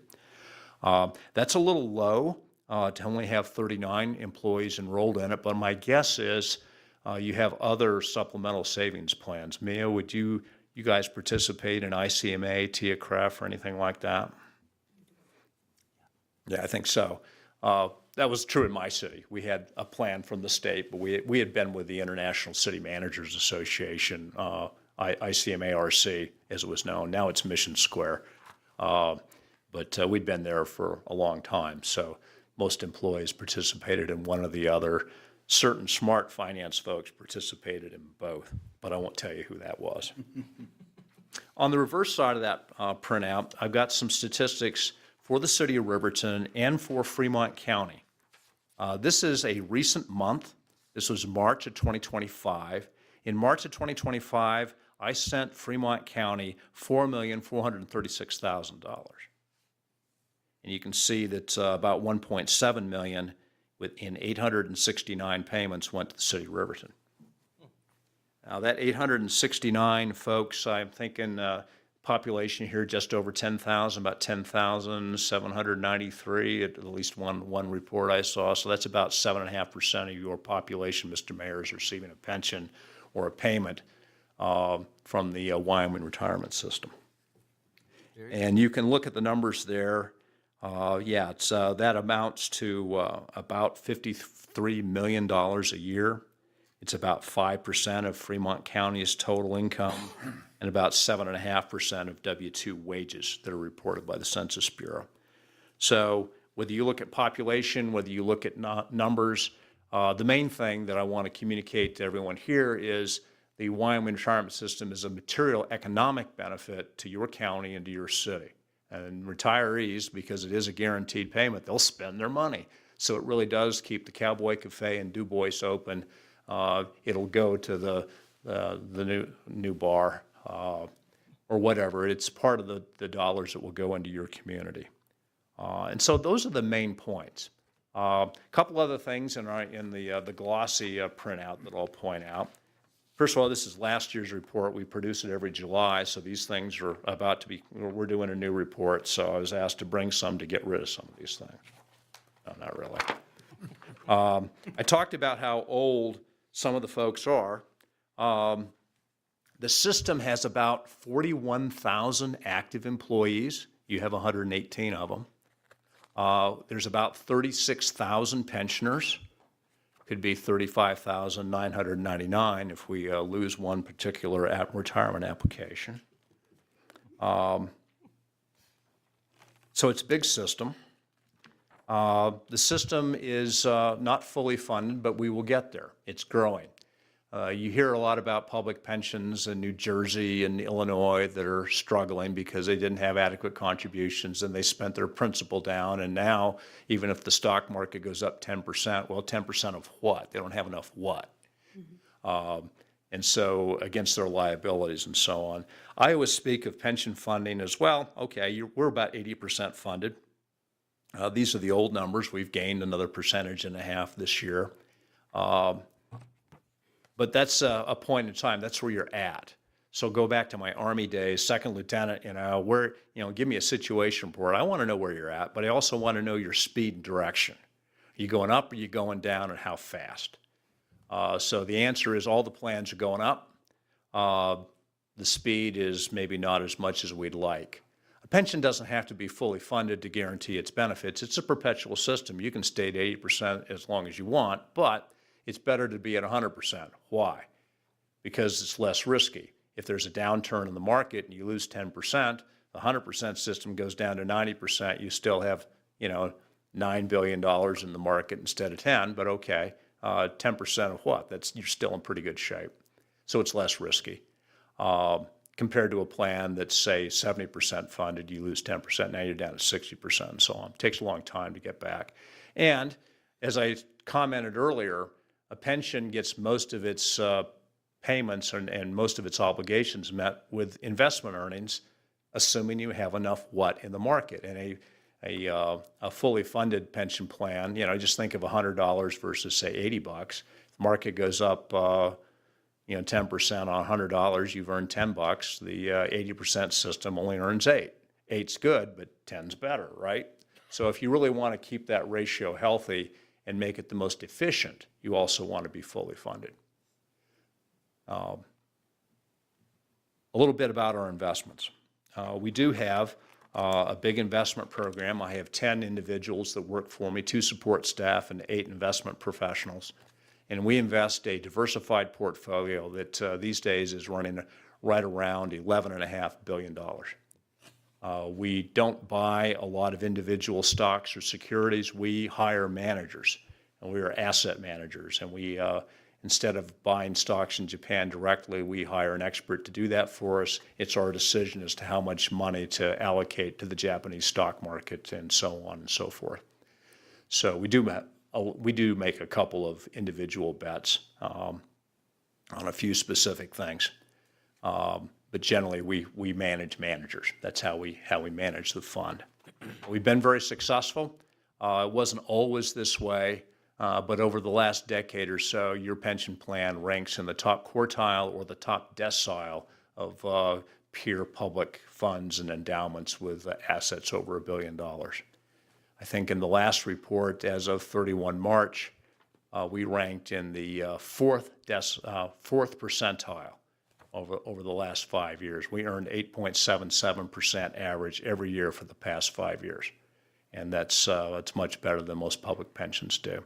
So the investment system's doing well. It's doing as much as you can get out of it as long as we give it some feeder stock to work with. So in conclusion, the retirement board is meeting tomorrow in Lander. Your board is appointed, 10 members are appointed by the governor, and along with the elected state treasurer, Kurt Meyer, and they will begin meeting tomorrow. They will set the asset allocation for the next 3 years, as well as receive some actuarial reports that are updated that have just been completed, and a few other things. So I work for an 11-person board. The governance system is the board is appointed by the governor and elected by the people of Wyoming. The board hires the executive director, and then I hire the rest of the staff. We have 53 full-time employees, and our mission is to serve those who serve. Mr. Mayor, that concludes my remarks this evening. I appreciate all the work that this city council does. As I said before, I have a good appreciation for the type of work you do, the budget meetings that you're now working on. I am very proud of one piece of legislation that was passed, not this last session, but the previous session, House Bill 83. This governs contribution rates in the public employee retirement plan. And we pushed for this and finally got it through with the help of certain senators and representatives. I'd have to point out the efforts of Tom Walters from Casper, who carried the bill on the House of Representatives floor, and Senator Tara Nethercott from Cheyenne, who carried it on the Senate floor. Tara, though, is also a graduate of Riverton High School. I won't say what year, but I'm a little senior to her. She did a great job. What that does, the rates need to be high enough to get the plan fully funded on a reasonable schedule, like within 20 years. And the rates were a little shy of that. The desired rate, or the correct rate, is what's called the actuarially determined contribution rate, or the ADC. We're all about acronyms. But how do you get there? We were, about a percentage point off the mark. The bill establishes and delegates to the retirement board the ability to set rates, and we will do it within guardrails of 50 basis points each year until we hit the ADC. And so this spring, in an odd-numbered year, if you're short, then we will announce rate increases, as you should have gotten a notice, that will take effect a year later. These rates won't take effect until 1 July 2026. And so local governments will get about 15 months' notice of a necessary rate increase. As we measured the system here this January, we were 67 basis points off the mark. There's 100 basis points in 1%, so a little more than 0.5%. We'll do the 0.5% 1 July 2026, and after that, there should only be 17 basis points to go. We'll measure that again in 2027, and if indicated, then we'll have an increase of 17 basis points total, split evenly between employee and employer in July of 2028. The reason to do that is to support local governments in their budgeting process. I talked to one senator that says, you know, it's really not polite to change rates in March that are effective the following 1 July, which had been the pattern. And the senator told me, yeah, I know, but we do it all the time. I said, that doesn't make it right. And this bill corrects that. We need to do what's necessary by the actuarially determined contributions, but we need to take it in small increments, and that needs to be well noticed in advance to both employees and employers. And House Bill 83 does that. Mr. Swindell, all right, so about 1.5, or did you say about 1% growth towards being fully funded over the last year, is that correct? About 1.5%. Okay, how about the years prior to that? We were stuck in the mid-70s for the last decade, Mr. Mayor. There's a reason for that, and that's because we kept adopting more and more conservative assumptions, because the way this funding ratio is, you have your assets, that's pretty much, okay, it's how much money you have. You know, it's $11.5 billion. And then you have to estimate your liabilities. And the liabilities are an actuarial thing. We have all of our retirees. We know what we're paying them. You discount, you have all these cash flows. You can figure out pretty much how long they're going to live. You know how much money you're going to pay out to those folks and when. You discount that back to present value. And then we have all the near retirees. We have a very good idea what Brian's retirement is going to be, as frankly for anybody who's within 10 years of retirement. We model that. And then it all the way goes down to the people that Mia hired last month. There's a percentage we'll put on that. That's all pretty accurate. You discount that all back to present value, and that's the present value of your liabilities divided by the present value of your assets. You get a funding ratio. That will grow. The main reason that we've stayed in the 70s for as long as we have and haven't really grown is because we've adopted more conservative assumptions, including the discount rate, or the assumed rate of return. Back in the day, the system was assuming 8%. That's a lot. But they were getting that back in 2000. Interest rates were higher and so on. Today, the interest rate is 6.8%, which is still fairly aggressive, but when you can get nearly 5% on a 30-year Treasury bond, you don't have to add that much risk to get 6.8. But if you discount at 6.8, that's a lot less discount than at 8%. And if you have this big bogey and you discount it less, it's bigger, right? And so that's been the major reason that the system hasn't really grown much in funding ratio over the last 10 years. But we are past that, and we're starting to grow now. Where are we at? 80 what? We were at 79.75 in the public employee plan. Almost there. Yeah, almost at 80. Almost out of the 70s. Yeah. And how long have you been the director? I've been the director for 6 years. So that's like your goal before you retire is to get to 80. My goal is to manage the system. Good answer. I will not guarantee any particular funding ratio because I'm not in charge of the world global financial markets. Well, it'd be nice if somebody were. But yeah, it'd be nice. But no, we'll be fine. The law enforcement plan's funded at 84%. Has a rate increase that is going into effect in a 3-year phase. Its problem was actually it's 84%. So it's better than the public employee plan. No, it's not, because its direction was south. Direction's important. It was going to stagnate and then eventually decline. And so these contribution rate increases reverse that, and it will start to grow as well. Well, and I mean, those are pretty significant in terms of the percentage of the contribution from law enforcement, but you also do have to realize you've got a different way that retirement system works in terms of number of years served versus the rule that you might have with the others who are going to be retiring. Right, Mr. Mayor. The system, we say we have 8 defined benefit plans, and you basically have the public employee plan, which is about 88% of our membership, 88% of our liabilities, 88% of our assets, pretty much 88% of everything we do. The other 12% are all with public safety. Firemen and law enforcement folks have different careers, and their pension plans are designed to support those different careers, typically to enable them, or in some cases almost require them to, it's a young person's game. It's like the military. You don't want too many 65-year-old police officers jumping over fences, and so their pension enables them to retire at an early age. And we also have a separate plan for judges, and that's completely the opposite. They have a late career. You don't start out at age 22 and be a judge. These people sometimes don't enter that career until their 60s. And so they have a separate retirement plan as well, designed for those characteristics of that particular occupation.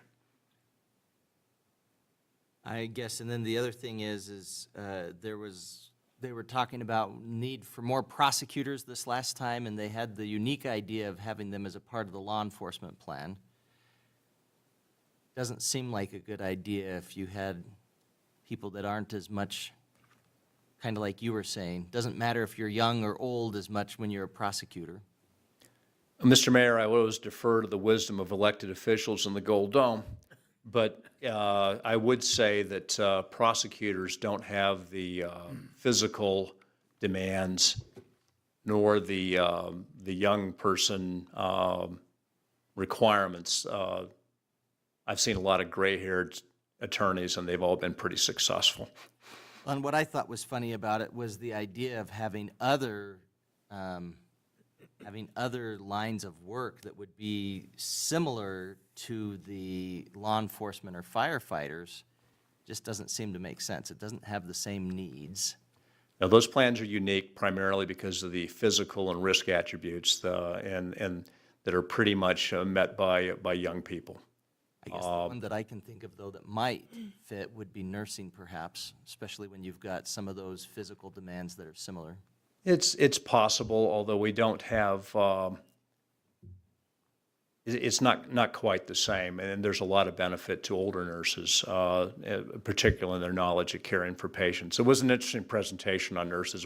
In one of my prior careers, I was the commanding officer of the ROTC program at the University of Oklahoma for a while, and we had a nursing program. We had a medical school at OU, and we recruited nurses. We had some really good scholarships for folks that were willing to serve as a lieutenant in the Army for a few years, and we would train them to be nurses. And it was a difficult program for students to get through. So a lot of respect to the nursing students here at CWC.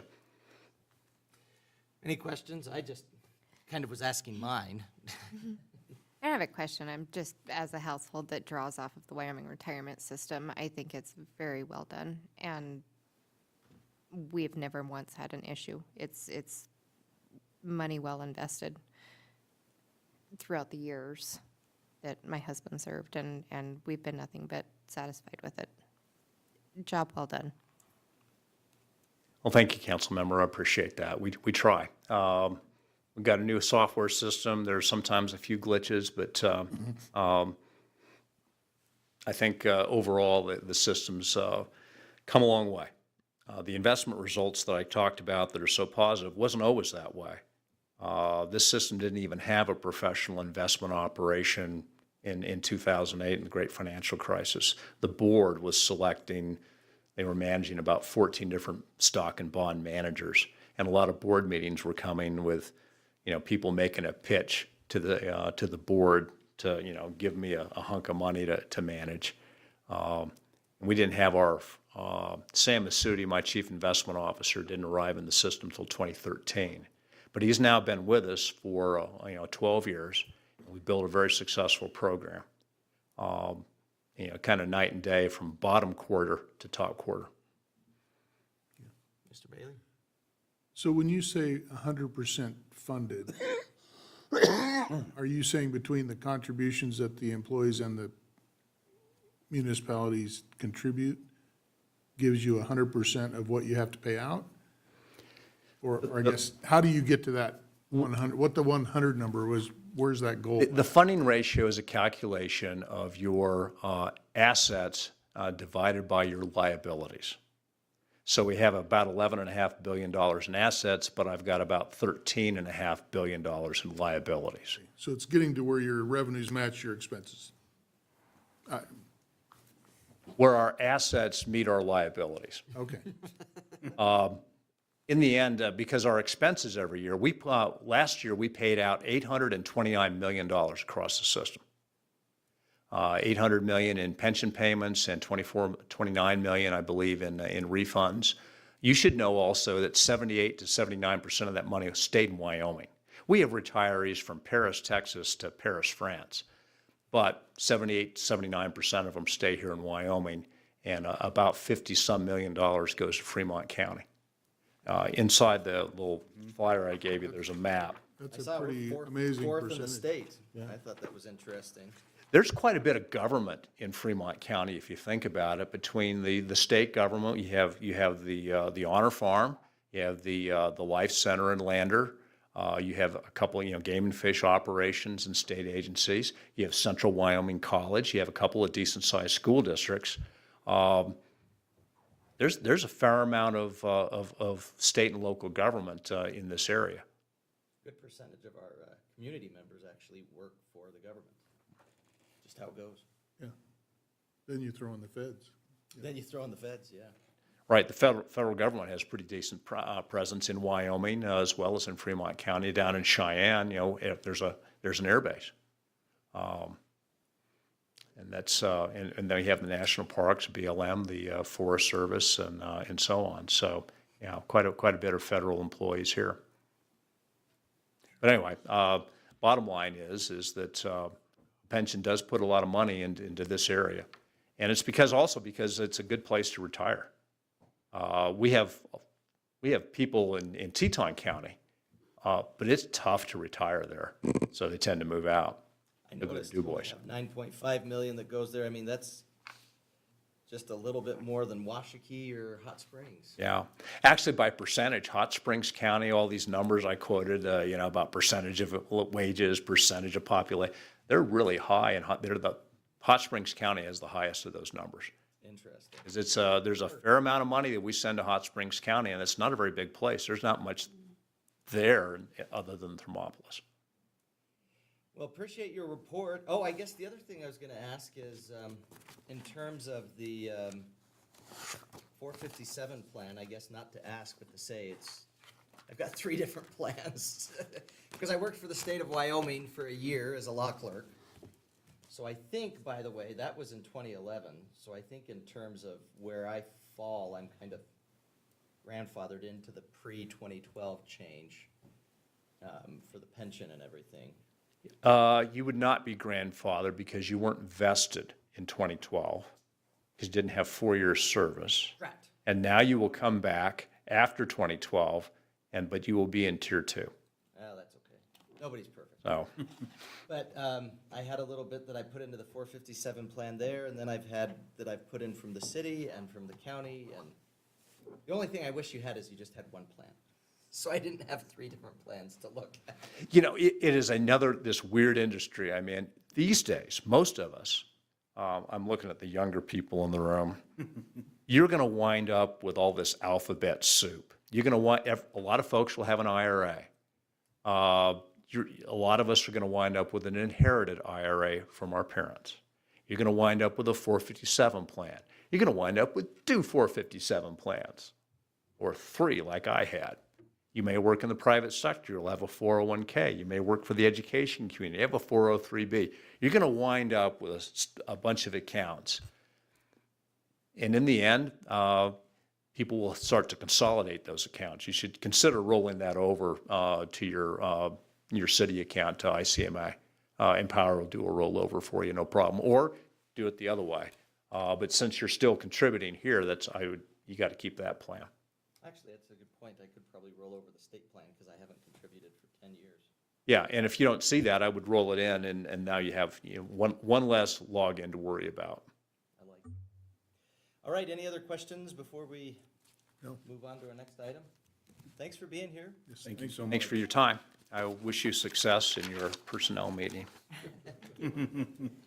All right. I would entertain a motion to convene into executive session for the purpose of personnel, considering appointment, employment, right to practice, dismissal complaints, or charges against a public officer, professional person, or employee in accordance with Wyoming Statute 16.405A2, or for the purpose of considering offers, tendering wages, salaries, benefits, or terms of employment during negotiations in accordance with 164405A10.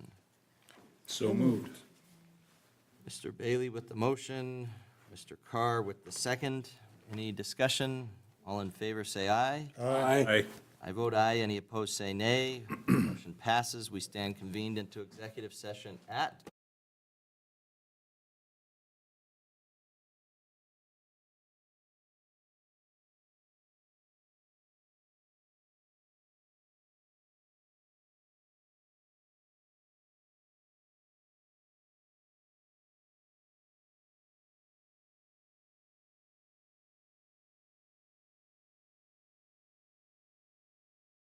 convene into regular session. So moved. Second.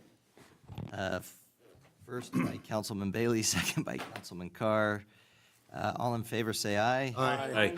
I vote aye. Any opposed, say nay. Motion passes. We are reconvened at 9:54. I'd entertain a motion to adjourn. So So moved. moved. All in favor, say aye. Aye. Any opposed, say nay.